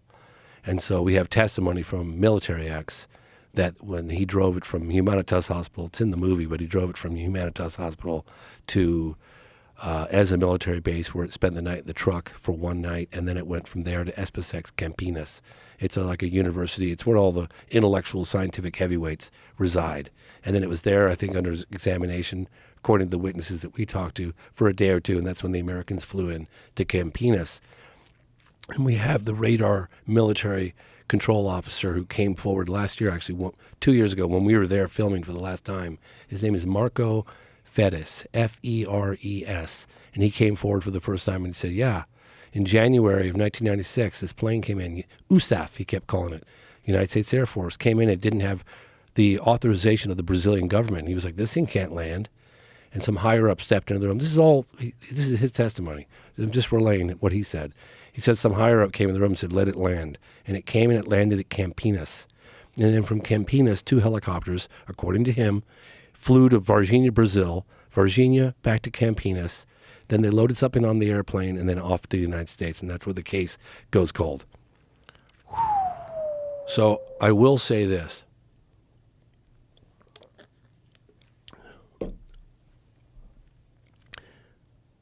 One of the most exciting aspects for me to getting invited on your show is that you've got a huge platform of a lot of people listening. I want to know, we all want to know desperately what happened when the United States took over. Where did this stuff go? Who was involved? Who flew that airplane? The flight records, all of these things. And so I'm asking you, please, if you're listening to this, to come forward and talk to us. This is an ongoing investigation. If you're too afraid to talk to me, there's new whistleblower protection that Senator Gillibrand and Rubio and a handful of others just signed into law. You can go and contact someone like Representative Andre Carson, and there's a process. You can go and testify and tell everything you would know without fear of prosecution or violating any NDAs. I beg and plead for you to do that. Now, there are a handful of Congress people and senators that I believe are sincerely trying to get down to the bottom of this stuff. I've met with some of them, and I've continued to try to meet with someone else. I'm working with a guy named Brian Bender. He's kind of consultant on the project. He worked for Politico, and he's got great access as well. So the two of us are trying to address the evidence, the photographic evidence, the potential debris evidence, the potential body evidence. Where is it, and who has the authority to release it?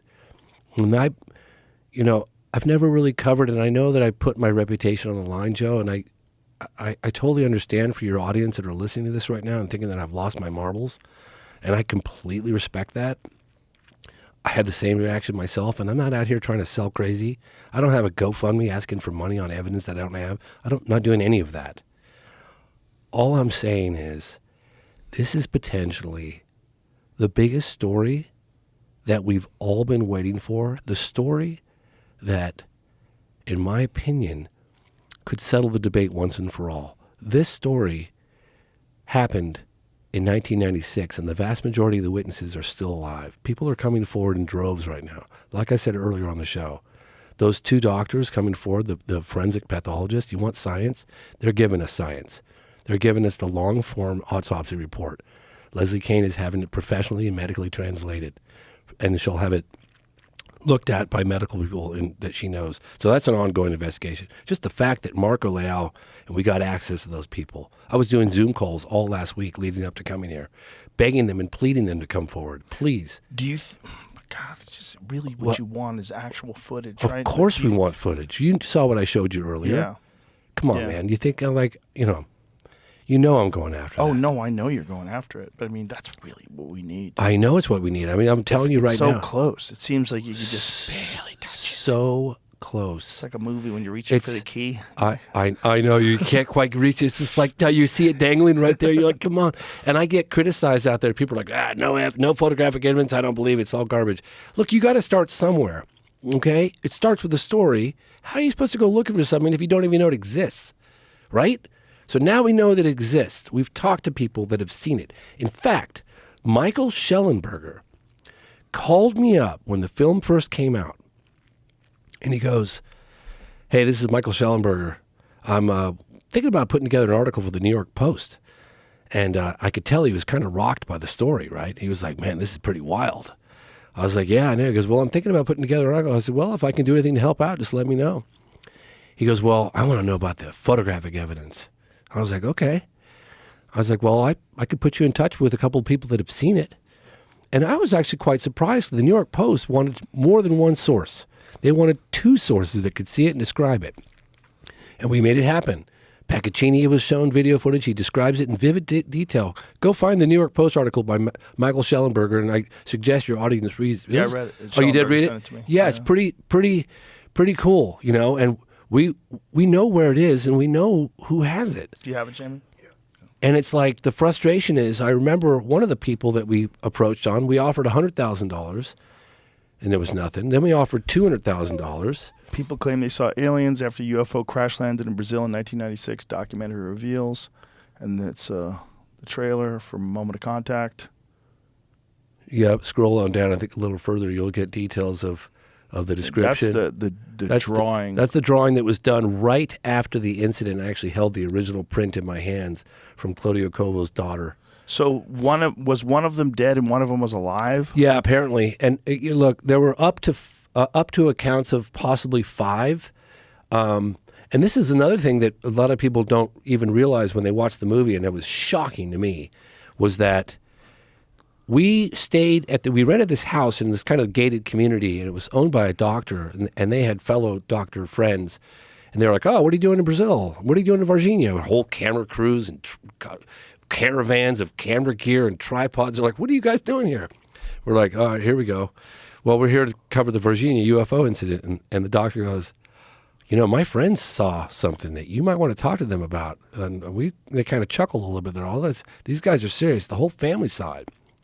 So we eventually go to their house, and they're like, "Whoa, no! We didn't say we're going to go on camera. We just said we'd meet with you. We're not going on camera." I was like, "Well, what do you mean you're not going on camera? Well, of course, you know I'm doing a documentary." "Oh, no, we'll tell you what happened." I said, "Well, look, we can film you from the back. We'll disguise your voice." Da, da, da.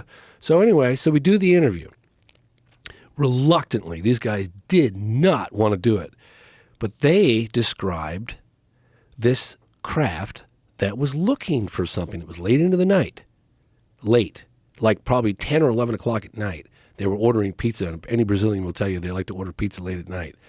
And they said the whole family was watching this thing. And I kept saying to them, what do you mean it was looking for? How do you know it was looking for something? They said it was going like this, really low, looking. So I'd shot my drone over the whole area. I shot my drone over the point where the girls had the contact, the point where Marco Shrizzi and Eric Lopes captured the creature, and the point where the military blockades were. And I realized I took my drone straight up and I filmed straight down, and I show it in the film. The proximity to all those events is within a few blocks. The house that the entire family witnessed, very credible people that didn't want to come forward, that was just a few blocks away from the incident.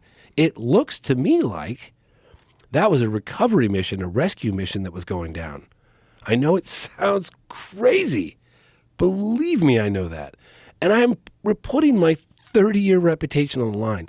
Do you know what my reputation, when I finished the phenomenon, I had a level of government access that I never thought I could possibly have as a complete independent Joe Public guy, me, right? I'm meeting with senators and just all kinds of intelligence folks. I mean, it's a dream. Like, how could this possibly be? How could I have access? Well, I was flushing that down the toilet by reporting on this case potentially. But I did it anyway because I was like, okay, I understand that I'm sounding crazy, and I understand. You keep saying that, but I don't think you are. Well, I don't think you're sounding crazy at all. You don't? Okay. No, well, because look, I've gotten so much flack for this. The town is obsessed with it. Well, I think people are very much married to their initial ideas. And when you have an initial idea that something like that is stupid, and it's probably fake. I would have heard of it. It's probably fake. And then you're confronted with what you've uncovered. And imagine if someone hadn't gone through the exhausting work that you've gone through, going back and forth to Brazil over a period of 12 years to make this documentary. Imagine. Most people would think that sounds like nonsense. I would have already heard about this. If this was this big. But then when you go to Virginia and you see that enormous statue of a UFO that they have. Crazy, right? Like, that's pretty wild. Like, who funded this? Why do they have this? Like, why is it a part of and the ET guy is all over the place. He's Yeah. at bus stops. He's in the downtown plaza. It's like, damn. Yeah. And the mayor, the sitting mayor, Berger. Excuse me. Thank you, by the way, for coming forward and sharing that information with us, Mayor Vers. Mayor Vers helped us find. It was really funny. We were interviewing with him, and I was like, "Is this guy going to say what is he going to say? He's a sitting mayor." right? And he's like, I got to tell you, man, I know a lot of the witnesses. I got to say, I think this thing happened. I really do. He goes, if there's anything I can do to help out, you let me know. I was like, pull out your Rolodex. I want you to help me find Eric Lopes. Eric Lopes is the key. He's the only living survivor of the second capture. He was a driver of Marco Cerisi, right? The family of the deceased military officer, Marta, her mother, could not get statements from Eric Lopes. She said every time they'd pressure him, he'd be smoking cigarettes and drinking and getting really nervous and just wouldn't say anything. She wanted me to go after it. She was like, we want a statement from Eric Lopes so badly. He's the only living, person witness. So I said to the mayor, I was like, yeah, if you really want to offer some help me find Eric Lopes. So he's like, no problem. So he does. So then we meet in the town square with a good connection. It was like a former chief of police or chief military guy, and his son Homolo, who's a lawyer and was a prominent politician. And he goes, I'll take you out there to his house. Then you guys are on your own. So I was like, all right. So this little voice, as we're all getting in our cars and driving off to go see this guy, this little voice in my head goes, maybe I should get him to walk up the door with me. So I jumped out of my car and I flagged down the Mercedes, that black Mercedes that we followed. And I told Homolo with the translator, hey, is there any chance you'd consider just walking up the door with me? I honestly think that had I not done that, he might have just opened fire on me immediately. Because who's this gringo guy walking up to his door on his property, asking questions about something he does not want to talk about? And when we got up to the door, I remember I heard talking as we walked up, and it was a pretty intense moment because I'd heard about this guy for years, but nobody could find him. He wouldn't talk to anybody. Got up to the door, and there was a handful of us, cameras rolling, and I hear voices. I hear talking, but I can't see anybody. I'm like, where is this guy? Who are they talking to? And then I realized he was up in the window looking down at us. He had his arms on the window. He was looking out the window. And he's talking to Homolo, and he's talking to the other translator. And I'm looking at this guy's face. And I saw a face. This does not translate in the film. I saw a face that I've never seen before. It was a face, Joe, that was harboring a deep, burdened with something so disturbing and profound that I just got lost looking at this guy's eyes. I was like, oh my God, I've never seen a face like this before. And he's looking out there, and the whole time he's threatening to shoot everybody, and I didn't know what he was saying. And the translator, everything was so chaotic, the translators weren't telling me. He said it 3 times, you don't get out of here, bullets are going to start flying. Like he's military, guy, like he's armed to the teeth. But I was looking at this guy's face, and I'm looking at Dave, the DP, Dave West, and I'm like, I'm hoping that he's getting this guy's face. But Dave had the wrong lens, and the guy was looking at my DP, and he was going like this. Dave said he's never been more intimidated trying to film someone in his life. And he was like this, and he had one hand under here like that. And he kept doing that to the camera guy. And Dave said he was trying to zoom in on the face, and it was going blurry, and he couldn't, it was very intense. And then Homolo looks over at me, terminado. He doesn't speak English, and I don't speak Portuguese. I know very little. But that look he gave me, that was international. That look he gave me was, we're getting the hell out of here right now. Right now. And he's like, I'll tell you later kind of thing. And then we left. And I asked him, I was like, was he serious like that guy? Look, all he had to do was come outside and be like, guys. And the first thing he says, all we say is, Eric Lopes. Eric's not going to talk about the ET. That was the first thing out of his mouth. Why would you say that? It's like the police showing up at your house and you opening the door going, there are no drugs in here. It's like, well, I didn't ask that. But now that you mention it, okay, I guess you guys have drugs. And he's like, I can't talk about the tea. Eric Lopes could have just come outside and said, oh, this is a huge misunderstanding. Nothing happened. I'm so sorry that, my name got dragged into this story. There's nothing to it. That's all he had to do, and it's over, right? He didn't do that. He just threatened to kill everybody and said, I'm not talking about the ET. So that's very telling about what happened. And they just named a street after Marco Cerisi 3 days ago. So it's an ongoing story. It's a fascinating story. And I'm going to hang my hat on this, that if I have the right help, and we're all in this together, if there's enough compelling eyewitness testimony to make one think, this very well might have happened, doesn't that merit further investigation? Doesn't that merit further efforts to solve this riddle once and for all? This debate's been going on for 80 years. I'm handing this case to the world on a silver platter and saying, help me, let's get this one done. Oof. Imagine if some of that autopsy photos got out, some video. Well, I'm talking to the doctors, and I can tell you right now that the doctors all talk to each other. And there were doctors that shot video of that creature. I guarantee it. I know that for a fact. And no one controlled that video? No one stopped them from doing that? No one Apparently the doctors were confiscated it? left alone in the room for a while with this thing. And here's something that I really want to put out there. Hopefully this gets translated into Portuguese and the people of Brazil will hear this. The doctors that were written about in Dr. Roger Lear's book, one of my biggest regrets, I was filming in Los Angeles, 2013. I was covering the Rua Zimbabwe case, and I had flown in all these witnesses with the help of this guy, Randall Nickerson. I'd flown on all these witnesses to the landing case that happened in Africa as adults. And I was doing this really intense shoot down there. I had Kim Arnold, the daughter of Kenneth Arnold. So when Paula Harris helped me lock that one, it was a nightmare trying to get her on camera. And I just had so much going on.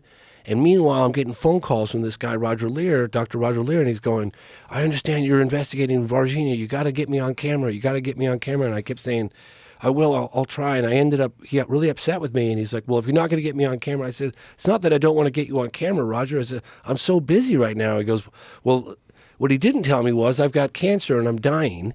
And please get me on camera because there's aspects of the story that you need to know that I know. So anyway, he died. He gives me these tapes and then he dies. I sent the tapes back to him and then he died. And I got his book too. And I was reading his book when I'm putting the film together. And in the book, it's basically a transcription of all the tapes that I have. I could see that because I have the tapes. And he's got a professional translator, and he's got this guy, Ubadajara Rodriguez, going around the countryside with him and introducing him to all these witnesses. And it's all on camera, except the meeting with, according to his book, that took place in the Humanitas Hospital with two doctors. I couldn't validate this, and I didn't put it in the movie. But if there's two doctors who are listening to this, apparently the creature was alive. The one that Marco Cerisi brought into Humanitas Hospital was alive. And according to Dr. Roger Lear's book, everything else was accurate.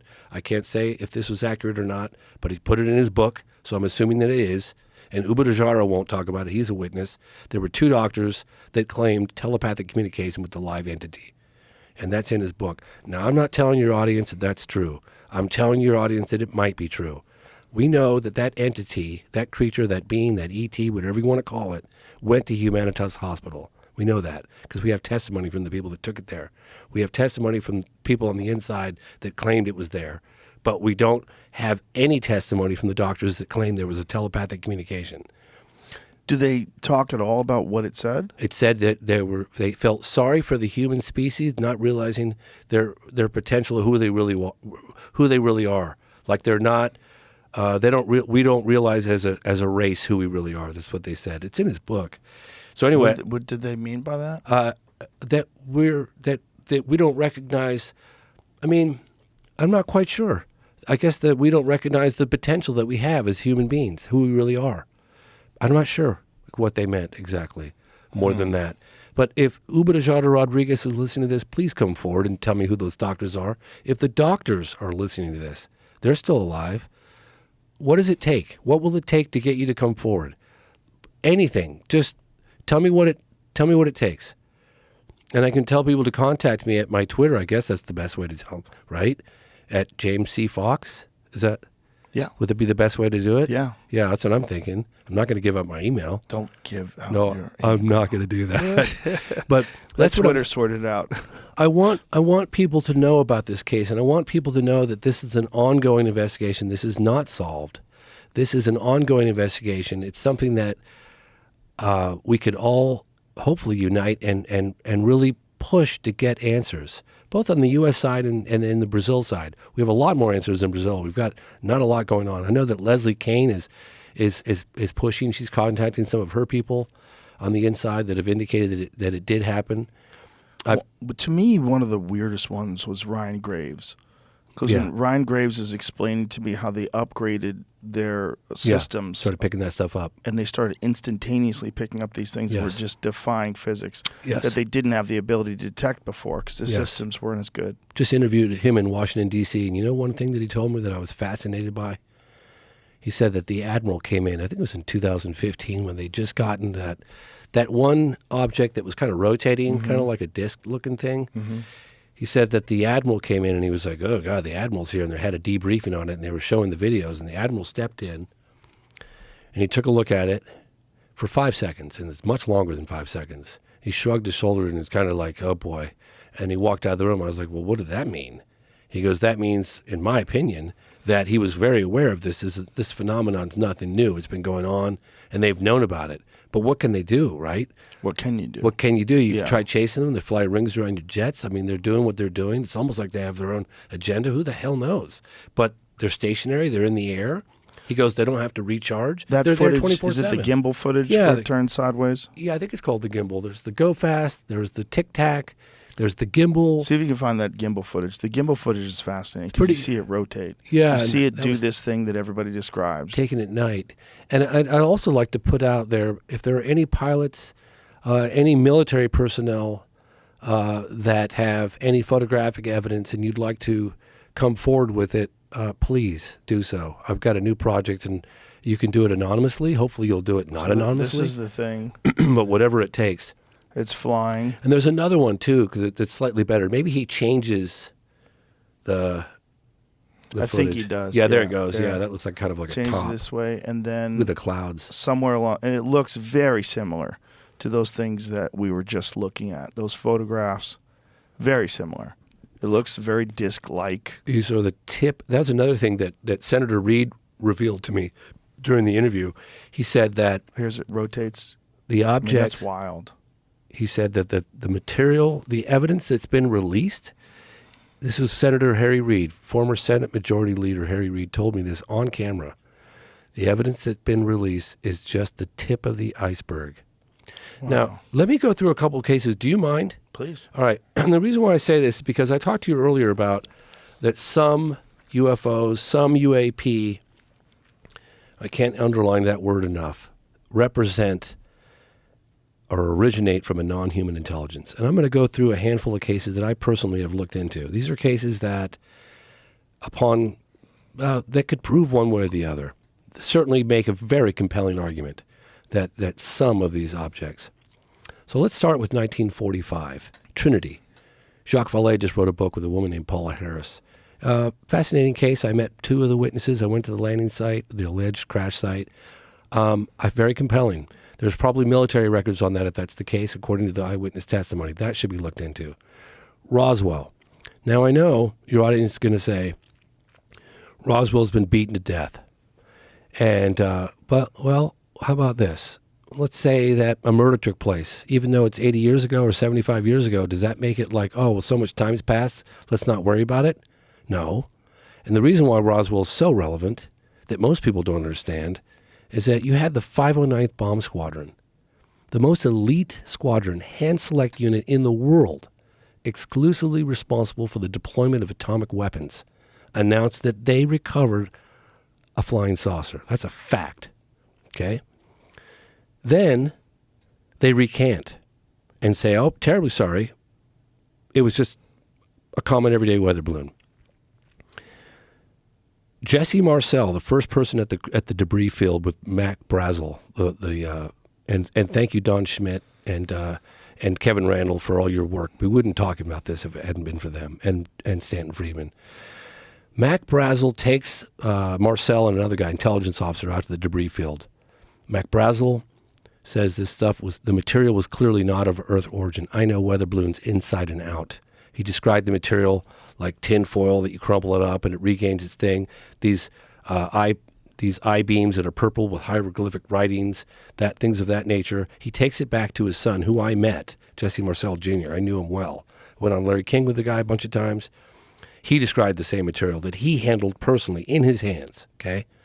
The press conference they had with Colonel DuBose, Roger Ramey, and Jesse Marcel, 2 out of 3 of those went on the record on camera, said the original story was true.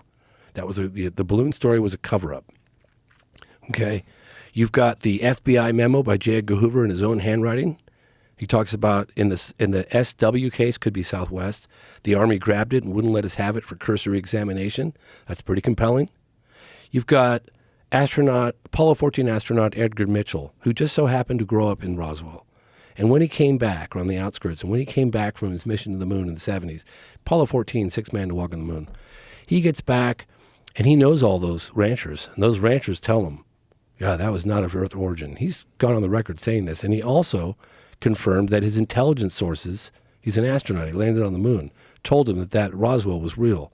So based on just that alone, that's extremely compelling. And I know that Sheila Widnall, the former Secretary of the Air Force in the 90s under the Clinton administration, she went after that case because Clinton went after that case. And they weren't happy with the answers they were getting. And then the Air Force comes up with Project Mogul. Well, if you look at Project Mogul is just exactly the same explanation as the first one, except it's a bunch of these balloons stringed together. Balsa wood, tinfoil, absolute baloney.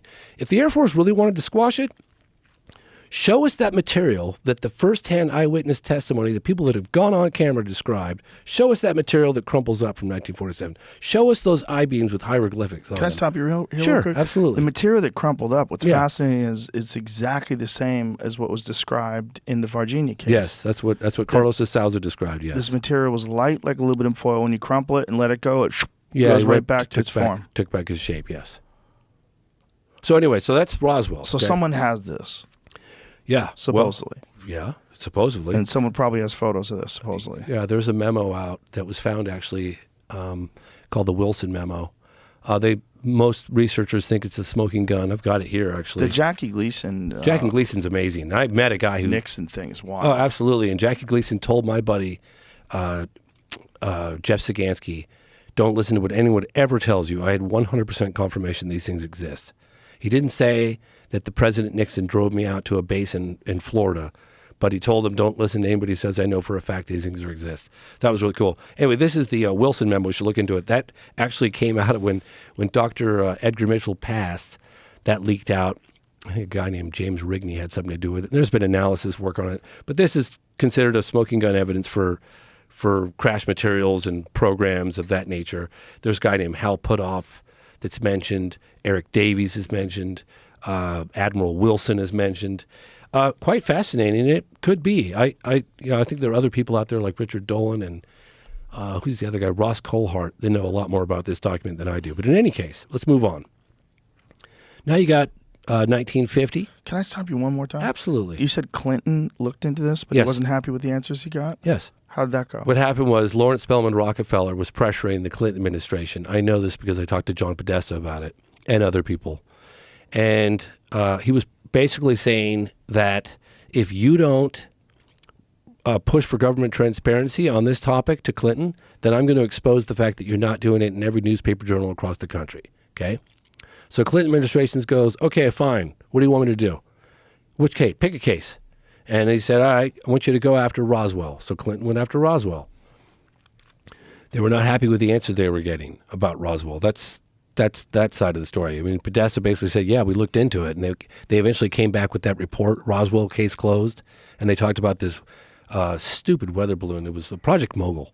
Project Mogul is exactly the same damn weather balloon, just a bunch of them strung together. Same excuse, same thing.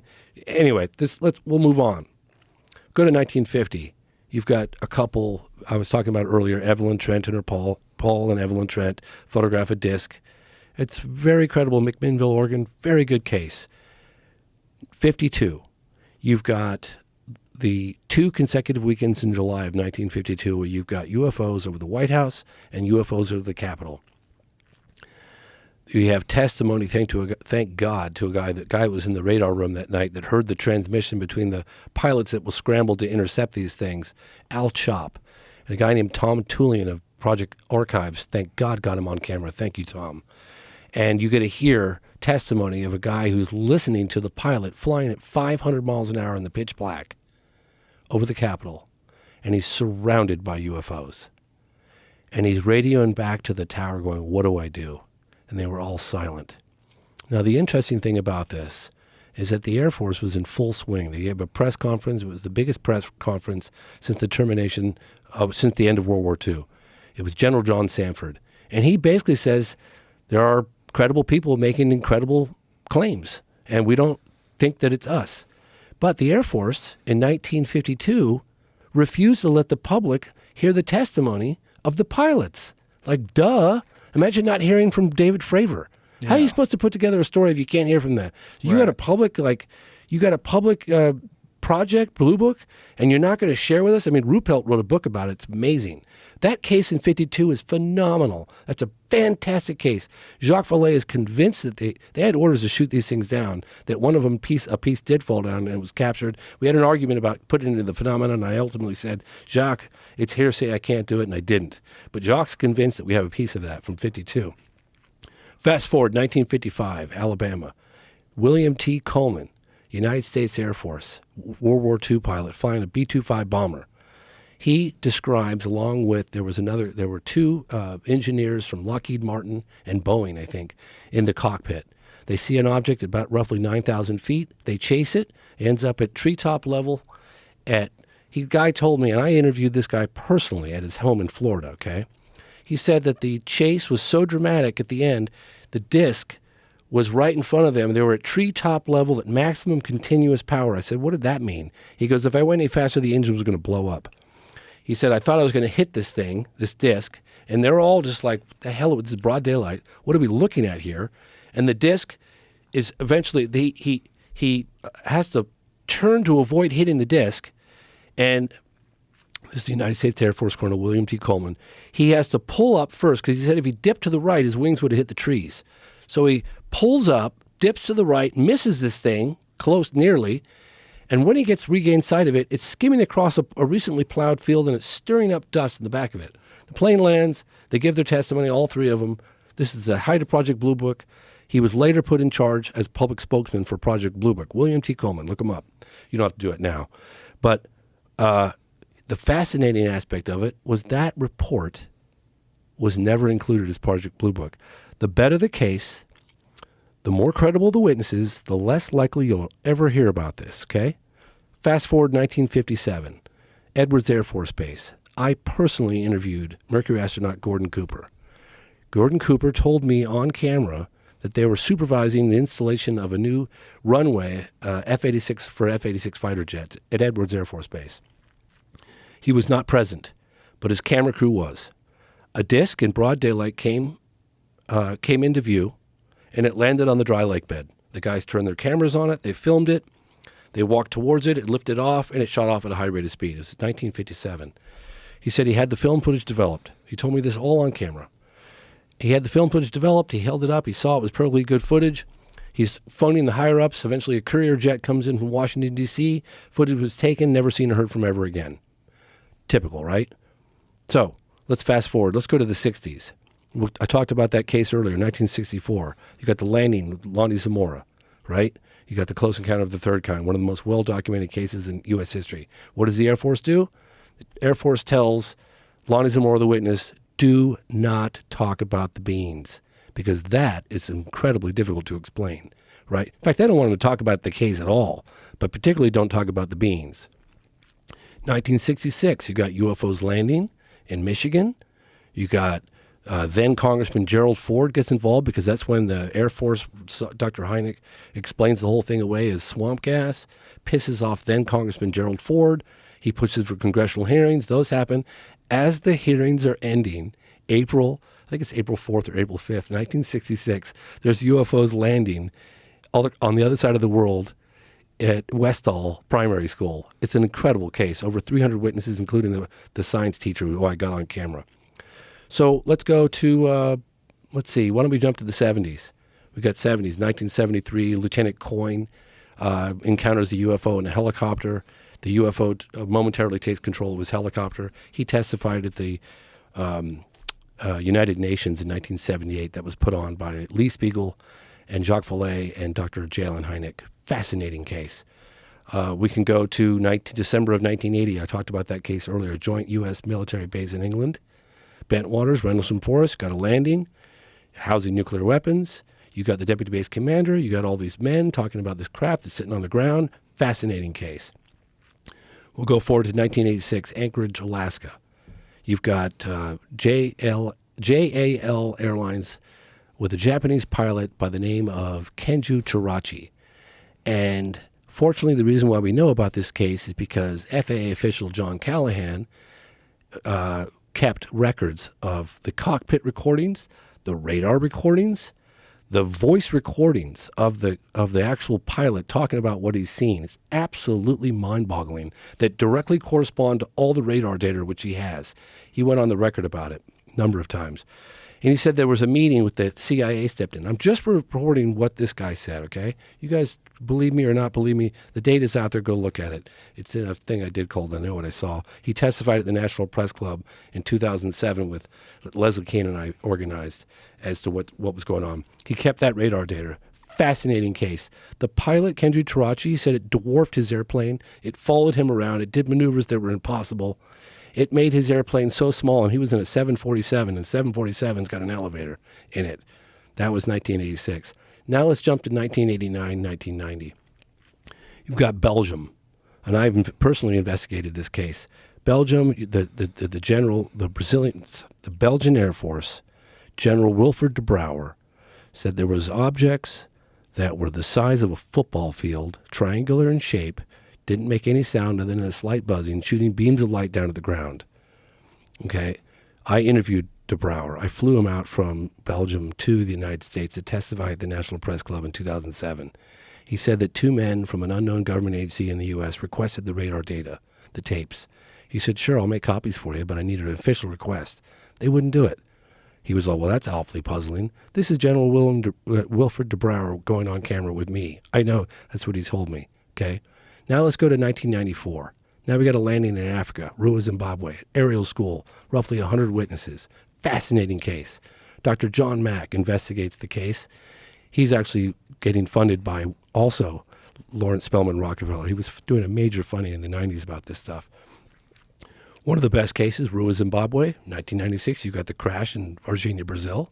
Now let's jump to 1997. You've got Phoenix, Arizona, March 13th, 1997. You've got a number of objects. One in particular that caught my interest was a boomerang-shaped craft that, according to the witnesses, and everyone was out under the night sky to get a glimpse of Hale-Bopp Comet at the time, so a lot of people saw it, that floated across the state of Arizona roughly around 5 o'clock to 8:30, from north to south. I interviewed families that were lying on their backs. It's all, I have it all documented. Lying on their backs, and they said this thing was so huge it took 4 minutes to pass over our house. It looked like it was going to land. Well, I also interviewed the governor, Fife Symington. He too saw it and said that he launched his own investigation with Luke Air Force Base, and they had sent planes to intercept this thing. He'd investigated Luke Air Force Base. He'd contacted his people at the Pentagon. They shrugged their shoulders, said, we don't know what the hell that thing was. It had the ability to move very slowly, and when it accelerated and took off, it took off in the blink of an eye. It was gone. Okay, so now let's go forward. Let's go to, let's say, 2004. You got the Nimitz case off the 200 miles off the coast of San Diego. We all know about that case. David Fravor. They've got photographic evidence, right? FLIR footage. 4 people that saw it. They chased this thing. It flew rings around. I mean, Fravor describes the technology that thing displayed, made a joke of their F-18s. Fascinating case. 2006. We got O'Hare, Chicago O'Hare Airport. Terminal 17, you've got half the crew at United Airlines seeing a disc hovering over the airport. It hovers there for several minutes. There's the guy, John Hillencotter, I think his name is John something. He wrote an article about it, and he actually sent a FOIA request and got the tapes from the tower, and you hear them talking about it while they're looking at it. It's an amazing case. When the disc, according to the United Airlines personnel, left the area, it punched a donut hole in the cloud. Brilliant case. They said it was weather phenomenon. Is Totally. that the recording of those air traffic controller guys talking about it? Is that available? Yeah, absolutely. It's out there. You can find it right now. Let's find it right now and listen to it. So Be cool 2008. to listen to. So let's go to 2008. Okay. Stephenville- Jamie's going to find that. We're going to Yes. play that as soon as he finds it. Stephenville, Texas. You've got an object that was so described to be so big that you could land an airplane on it. Okay. I interviewed one of the best witnesses, civilian witness, and I have police officers that I interviewed as well. Police officers. So I interviewed this guy named Ricky Searles. I tracked him down, and with the help of Angela Joyner, and Ricky Searles is one of the best witnesses. He was a deer hunter, and he said he was going out at dusk, and he's got his rifle, and he's looking down, and he's careful not to step on the dry leaves to make the cracking sounds and scare the deer. So he's looking down, and he suddenly feels like something's up. And he looks above him, and he sees this object right above him that's so big, he said he couldn't see the edges from any direction. So he gets his rifle, and he points his rifle up, and he's a metal worker too. And he said, I was looking through the scope, and I was examining the metal. He said, I'd never seen anything like it. No rivets, no seams, no weld marks. And it had these recessed cones on the belly of this thing. And he said, when it took off so quick, had I blinked, it would have looked like it just disappeared in place. And it didn't do what you'd think it would do like that. It went like that.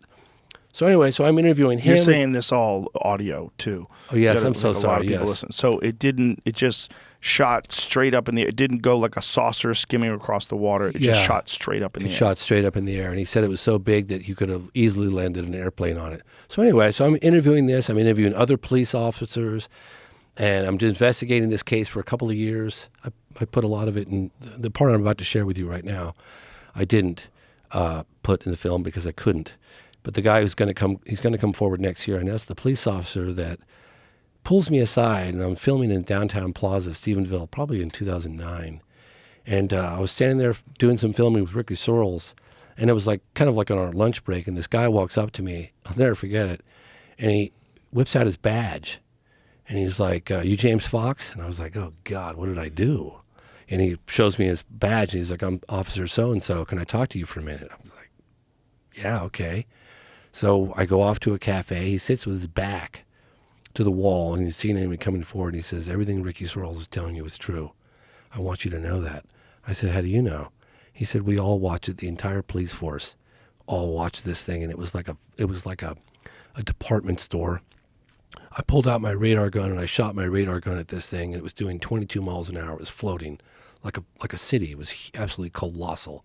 He said, one of my mates took dash cam footage of it, and one of his biggest regrets was it ended up at the local Air Force base, and they took it. He's going to come. I know, but I'm saying that the reason why I'm saying this is because those people out there that are possibly, hopefully, listening to this podcast, if they know where this evidence is, or if they were involved in this in any way, shape, or form, and they want to come forward, please come forward. Now's the time. So that's an incredible case, Stephenville, Texas. Did you find the audio recordings? Yeah, which I've actually found a couple of them. And Yeah. which one specific? Was They'll say so-and-so took a photograph of it. Oh, sorry, of the it's the 2006 O'Hare UFO incident. It's phenomenal. I'm trying to remember the name of the gentleman, John something, that wrote the article. It was exploded all over the headlines. You are so good at recall with all this stuff. You can really tell that you've been obsessed with this for so long. It's so fascinating to watch your mind like go through these cases and remember all these details with barely even looking at notes. It's all just... I have, every time I get up and I do something like this, Joe, I'm representing all the witnesses that have trusted me. Sorry. I'm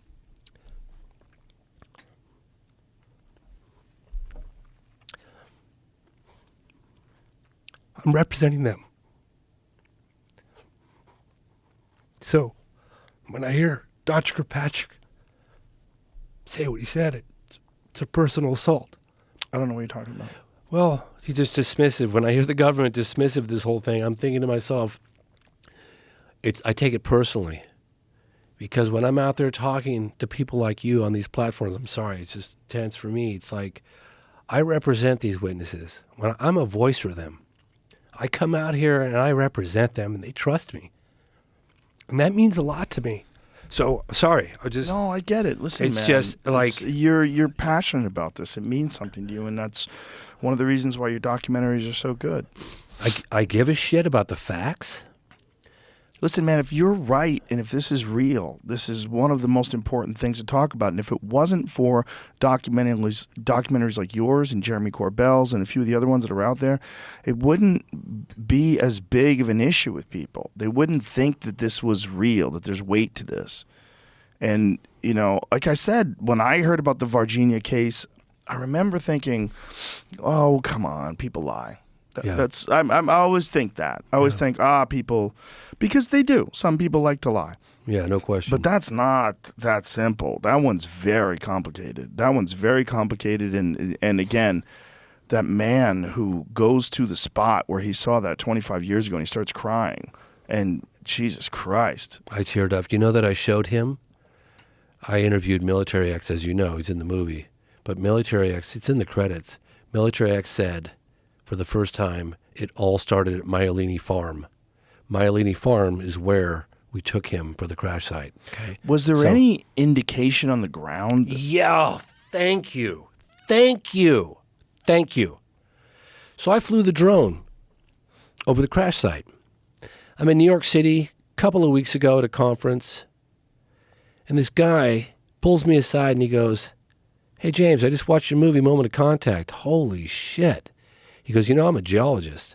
That ground at the impact site has been tampered with." I said, "Thank you, because I'm not a geologist, but I took my drone and I flew it over there. It's in the movie. You can see it. You look down at that site, and that area looks so different than everything around it. It looks so different. According to Souza, there was some sort of acid, like that was burning from the craft. And that acid is what smelled so bad. And 26 years later, you can see it. Excuse me, it looks so very it was the different." acid from the craft, but it was also the biological smell of the beings. That too, yeah. So there's a bunch of different. Yes. I mean, it's... And so does he think that someone excavated the site? Well, all I know is what I was told. I went to Roswell 50th anniversary, and I met with people, lots of witnesses at Roswell at the 50th anniversary. I was in my 20s. And they said that people were shoulder to shoulder on the ground picking up pieces. And after that, they lit it on fire and burned it, and then they bulldozed it. So I would imagine that they might have done the same in Brazil, but I don't know. You know, one of the things that didn't end up in the film, I don't know why, I got talked out of it or something. We met the farmhand at Myelini Farm, and he was talking about the neighbors all saying they heard a huge boom. It happened like 5 o'clock in the morning, 4:35 a.m., something like that. They heard a huge boom. And there were other witnesses, like truckers, that saw it too, that actually gave some testimony in 1996, and I couldn't track it down. But again, it's an ongoing investigation that truckers saw the thing. There was the farmhand, and there are certain things that don't add up. Like Carlos de Souza, and I love him to death, but there was a statement, I think, I haven't seen it, but I've heard that he made that one time was that the military trucks arrived within minutes of him getting there, but he's also made a statement that they were there or they were pulling in when he got there. So there's a couple of minutes discrepancy. I don't know. You know, I believe the guy. The guy was highly traumatized. He had a visit and his life was threatened, and he was pointed at gunpoint to get out of there. Guy goes in hiding for 26 years. Could it be that he remembers it a little bit differently? So Could be. he described it one way back then and another way now? Just exactly the same, but that the military trucks were either there or already there or coming. Just a Yeah, little that's- variation. That's very possible. That Yeah. He just forgot it differently. That's not as important as what he saw. No, and then, like, I'll give you another example. Like, you know, Carlos de Souza is convinced that was on the 13th of, because he's an ultralight pilot, and he's also like a history or geography professor in Sao Paulo, that it was the 13th of January, and the girls saw the creature on the 20th of January. How did those creatures get from the crash site to the town? Well, there's a river, and I've talked to some researchers that think that it's a possibility, because the river goes from the crash site right to the area where the creatures were found. Could it be they got in the water? I don't know. Maybe. I have no idea. And what did they do for 6 days? I have no idea. So the crash was 6 days different from... The crash happened, according to the witnesses, according to Sousa, he's convinced that it happened on the 13th. And the girls, they know they saw the creatures on the 20th. So, so you see what I'm saying? Like, Yeah. And then how do they get, what happened during that period? What about the record of when the U.S. Air Force jet flew in? That was the guy Marco Feres, F-E-R-E-S. He said it was January. He was like, 20th, 21st. He's like, I think it's 20th, 21st, something like that. So it's somewhere in that Totally. range. Well, right in there. And the plane lands without authorization from the Brazilian government, and it lands in Campinas. And then the helicopters go from Campinas to Virginia. And then they go from Virginia back to Campinas. They load something on the airplane, and the United States Air Force takes off again, all without any authorization from the Brazilian government. And that's what these guys are saying. Every single military person that we met with, we put a lot of little nuggets in the credits at the end, they all said the Americans were involved. Because I didn't know. When I went into this, I had no idea. Isn't it fascinating that they would listen to us? It's absolutely fascinating, and I want them to come forward. People on the U.S. side, come forward, please. We need your testimony. This is the case that could solve this riddle once and for all. Because the people that saw it were alive. And it seems like there's real footage and real photography. What would you do? What would you do for the footage of the creature? You personally, what would you do for it? Would you go to Brazil? I'm just asking. Just to get it? If you were guaranteed to get it when you got there, would you go for it? If I was you? You? I'm talking you. Well, I'm not just going to curious. Brazil. You wouldn't do it. I'm busy. I know you are. But I footage leave it of to an people alien. like you. Yeah, I'm not going. Okay. But if you go, I'll definitely watch the video when you bring it back. Yeah, Logan Paul was like, "Well, I want to guarantee." I said, "Logan, there are no there's guarantees no in guarantees. life. There's no There's guarantees. death and taxes." Okay. Yeah. And well, especially to a guy like you who's been chasing this for 12 years. Well, if that you- case, yeah, I know. It's I mean, I look at Marco Leal and I look at these other researchers and I tip my hat to them, but It's amazing. it's a phenomenal If it case. really is look, it makes sense that we're not alone. And it makes sense regardless of what people like Neil deGrasse Tyson think. I can't believe you just said that. Yeah. Okay, so here's my thing. We love Neil deGrasse Tyson. He is a treasure to the world. He makes science exciting. He gets children interested. The guy's gregarious. He's funny. He's wicked bright. But when he talks about this aspect, UAP or UFO, we all cringe because he clearly doesn't know. And he goes right to ET. I'm like, nobody's screaming from the hilltop, ET has landed. We're saying that there are structured craft of unknown origin exhibiting a technology far beyond anything that we comprehend, according to the military people I've talked to around the world. And we don't know where they come from. We'd like to know. And I say to Neil deGrasse Tyson, I'm serious, and I hope you don't take this the wrong way, but I'll put $25,000 on the table right here and right now. If he watches the phenomenon and he has the same position after watching that evidence that we put together carefully with the help of Jacques Vallée and many others to present that case to a jury, if he has the same viewpoint after he watches that film, you tell me, pick any organization of your choice, nonprofit, and I'll give $25,000 to that organization. I don't think you're going to change his mind with that documentary. No, I really don't. No. What he's going to say is, clearly there's something going on, because I even got Michael Shermer, who's Skeptic Magazine, is like, Yeah. wow, this is intriguing. Because Michio Kaku Yeah. has publicly stated now that the preponderance of evidence is now it leans in the direction of it being real. Yeah, no, it's not. Look, the phenomenon is real. The only speculation is, what is it? What is it? You know, people jump to conclusions quickly and they start talking about babies floating in incubators out of Alpha Centauri. And that's when you just lose everybody. It's like, whoa, hang on a second.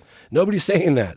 What we're saying is there's a physical phenomenon taking place, nuts and bolts, craft, that are flying rings around our fastest jets, that have left imprints on the ground. They're picked up by radar sensor, photographic sensors, FLIR sensors. They're seen visually. Some cases, people claim that we've recovered them. Okay. But let's just forget even that aspect of it. Let's just say that, the David Fravors of the world, and there's cases dating back forever. I mean, really credible cases. What are those? Is it us? Wow. Well, if it's us, They sure have been hiding some revolutionary technology for over 75 years. That in itself is a huge story. They've got things that fly without wings, without visible means of propulsion, without making any sound, any air disturbance, that can do right-angle turns at high speed. Everything we know would shatter on the inside of that cockpit, particularly humans. So what I'm saying is, we know that. We know that 5 or 10% of this represents possibly originating from a non-human intelligence. That seems to be the direction we're leaning in. So when Neil deGrasse Tyson comes forward and says what he says, I'm like, you're just not... I've had intelligence folks go, God, I'd like to talk to that guy. Well, the weirdest one he says is that why would they be interested in us? Which I find hilarious. Why wouldn't they be interested in us? Yeah, why wouldn't they be? Of course, especially once we develop nuclear technology. Totally. I mean, we could fuck up. We're crazy territorial apes. Has to be a correlation there. Yeah, I mean, it makes sense. It only makes sense. It literally only makes sense. It really if you does. were an alien life form that is interested in the development of intelligent life in the universe, you would realize it's probably a precarious balancing point when they reach this apex of technology, especially when it comes to nuclear power. And especially when it comes to like what we have available here on Earth in terms of natural resources, and we battle for it, and we control. We're territorial. We control territories. We're like, aggressive. Yeah, we're crazy. We're like we shoot at these things. Warlords. We shoot at these things. Yeah, we shoot at these things, and we certainly have in the past. So, I mean, I think they're probably beyond our ability to interact with them in that way. They're probably so sophisticated that they're well aware of guns and things that could damage them and injure them. But when you think about things like storms, like the Virginia case, like how do you account for, I mean, the amount of energy in a lightning storm is fucking insane. Mm-hmm. And if they just plan it wrong, which is possible, if something shifts, I mean, we're assuming they don't have control of the weather. We're assuming they perhaps miscalculated or got bad data. Who knows? Or just a weird phenomenon where things, I would imagine that even as technology increases, there's going to be risk in everything. Just like with everything in life, with car accidents and plane crashes. And I would imagine that even at super advanced alien level technology, there's probably the potential for a crash. All right, so speaking of crash, this is something I really wanted to read to your audience. This is the recent UAP amendment or legislation that was signed into law. I'm reading this directly verbatim, okay? And I'd like to know what prompted this language. Any activity, thank you, Senator Gillibrand and Rubio and others, any activity or program by a department or agency of the federal government or a contractor of such a department or agency related to unidentified anomalous phenomena, including with respect to material retrieval, material analysis, reverse engineering, research and development, detection and tracking, development or operational testing. Now it's right here. You can look it up. It's the UAP legislation. What prompted that? What prompted that? What prompted the whistleblower stuff? I mean, look at the whistleblower stuff. What does it say? Protection for individuals making authorized disclosures. Okay? Shall not be subject to a non-disclosure agreement entered into by the individual who makes the disclosure. Shall be deemed to comply, and it goes on. Does that not say something? That Congress and the senators are getting wind of what's going on? Why would they put that language in there? Reverse engineering, recovered materials? I mean, come on, man. It's pretty compelling stuff. Well, I'm sure they're hearing more than what we're hearing. Oh, they definitely are. We're hearing a lot. They definitely are. Listen, if it wasn't for people like you, I mean, and your documentaries, it just spurs so much interest and it gets people so excited that, you know, when I watched it, I immediately had to talk to you about it. I know. I got your text, and I was in a workout room. We have this old dad. It's called Dad Bod class with this guy Marty. He's Australian, and we're in there listening to like, what's that song? Rocky Balboa. Come on, dun dun dun Dun, Oh, the dun, Eye of the dun. Eye of the Tiger? Tiger. Oh, We're in there boy. listening. I That's know it's so hilarious. silly. We're laughing at ourselves. We're in there doing our weights and everything. And I always keep my phone by my side because my son is in school. He's 8 years old, and I got to be available as a parent, like something goes wrong. And I hear this bzz, bzz, bzz, bzz, and I was like, damn, I'm doing my thing. And I go and I look, and it says, unknown number. It could be Joe Rogan. I was all, squeeze me? Anyway, that was really funny. That's funny. That was really funny. I want to know your favorite part, if you don't mind me asking this. What's your favorite part of Moment of Contact? I don't know if I have a favorite part. Going over the whole documentary, it might be when that man starts crying, when that man goes to that site and he starts crying, because it's so intense. And you just imagine being a person who has this extraordinary, once in a million lifetimes event where something from another world, something you can't believe is real, something crashes down and you're there to experience it. And you're of a handful of people. I know, right? And you have this memory burned in your psyche forever, and then someone brings you back to that site. Yeah. And that guy was just overwhelmed. Yeah. That might have been my favorite part. Me, I think it's the doctor and military actually drove the creature around. I looked that guy in the eyes. Yeah, I wish I could look him in the eyes too. Oh man, that was so intense. And I met him like a couple nights prior to that, and it was just sussing him out. It was an incredible opportunity. Hey, do you mind if I acknowledge my family for all their support? Sure, please do. I want to acknowledge my family, Rebecca, and my son Ollie. He's been so supportive of me. Shout out to Ollie. Yeah, shout out to my son Ollie. My sister Kelly's been working so hard, and my cousin Ian, and my other sister Janine, and Emily and Felix. You guys have been so supportive. And This is an incredibly laborious thing that you've done. To the amount of time and effort, especially this Brazil case. How do you walk away from a case like this if you think it's true? If you think it's true and you can't. I mean, you can't. You must be compelled. It's so important. You can't let it go. You can't put it down. It's just like you have no choice. Like, what am I going to do? I had this guy walk up to me one time and he goes, "Why do you do what you do? You're so compelled. What gives?" I said, "Well, let me ask you a question. If there was tangible evidence being withheld, I'm not saying this is a fact. I'm just saying hypothetically, if this was going on and if it was being kept in the general public, that there's evidence that suggests we're not alone, how significant of a story would you give that?" And immediately he's like, "Oh my God, if that was true, that would be the most important thing ever. I mean, that's what we all want to know." And I was like, "Well, I'm convinced it's happening. So how do I walk away from it?" It's almost like what you love kills you, you know? Well, I don't think it's killing you. Well, I think almost did with Eric Lopes. Well, yeah, that was a sketchy scene. I think it's important, and I think you should be praised. And I think that if this case is real, and if these people are telling the truth, and my God, it certainly seems like they are, it's unbelievable. I mean, the confirmation that what's fascinating to me is like that there's a lot of variation in these things.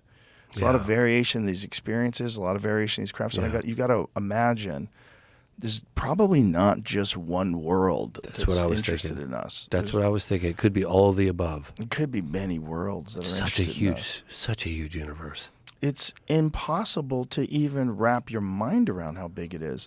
And if something out there is like Earth, where intelligent life has evolved to a very significant point, but then keeps going for 1,000 years, 10,000 years, 1,000,000 years. What if they live in a more stable environment where they're not getting pelted by asteroids like we are? Neutralize the aging gene. Yeah, what if they Stop figure the aging something process. out where they're not subject to the same biological ailments that we are?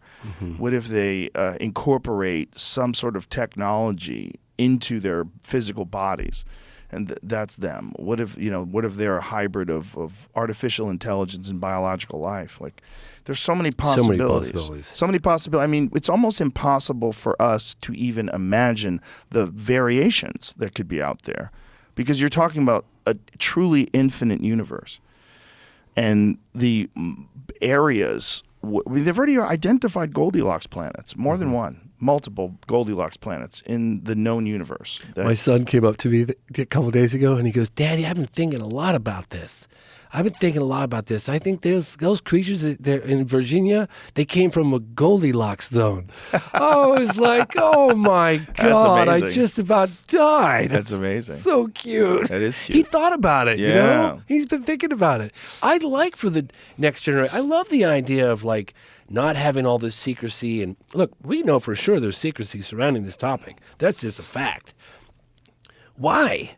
Why can't we Well, just... don't you think that once it begins with secrecy?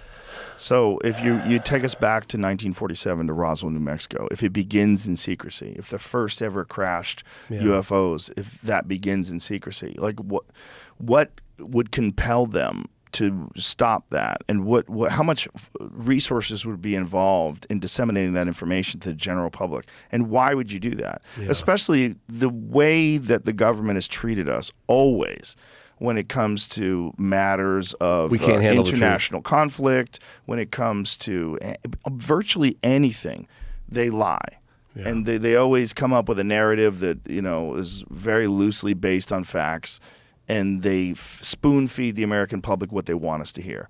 Anything that would take away their agency. Like if you want to pretend that you're in control of the United States is in control of the world, but all of a sudden there's these beings from another planet that behave in a way and move with their crafts in a way that's impossible for us to replicate. We don't even understand the technology. We have no idea where they're from, how they got here. They communicate with us telepathically. I'd probably shut the fuck up too if I was the president of the United States. If I was, I just asked that very question to Representative Andre Carson a month ago because I was curious. It's like, okay, you guys got Arrow. Right. You got all this investigations going on. You got all this probe going on. Let's just say that they make the determination after a careful review of the data that you and I don't have access to, that some of these things represent or originate from a non-human intelligence. Let's just say. Yeah. Now what? Now, does Kirkpatrick go to Congress? Does he disclose that? It's not his job. So did he go to Congress and did they disclose that? Well, it's not really their job. Basically, they're going to be saying we're not alone. So they go to the president, whatever president that is. They're already so controversial. Half the country hates them. So it's going to be politicized. So the president can't do it. And who is that? What do we represent? 4% of the world population? So we're going to tell the rest of the world that we're not alone? Do we do it internationally through the United Nations, a panel of international scientists? If that happens, then we have to share all of our sensitive private data, right? Potential materials and bodies with the rest of the world. I don't see how they can do it, to be honest with you. And I've never really thought it through like that before. Like, think of the actual execution of disclosure. How might that occur? And I asked that very question to Andre Carson, Representative Andre Carson, the other day, and nobody's got a plan. There is no plan in place. Wow. Right? It's all wow. Yeah. It's all wow. I want to say one more thing. There's a documentary that just came out. The guy's got a totally kind of different perspective on the way he puts things together, but the cast of characters regarding recovered materials is pretty compelling.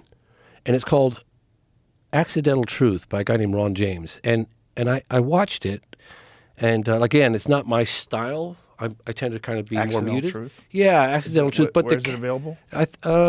Probably on iTunes and Amazon, I'm guessing. But it has the cast of characters that deal with potential recovered materials. And it's a little bit, like the artwork and stuff is not my cup of tea, but I did watch it and I was like, oh, this is interesting.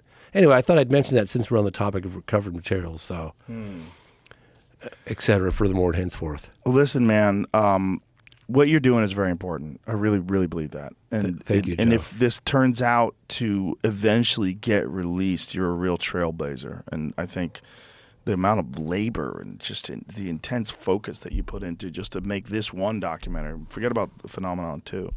It's amazing stuff, man. I'm glad you're out there. I appreciate you very much. Thank you, Joe. I really appreciate you having me on. It really means a lot. My pleasure. One more time, your Twitter for everybody. It's at James C. Fox, as in Cat, James C. Fox. That's my Twitter handle. Okay. That's the first time I've ever given it out. There you go, brother.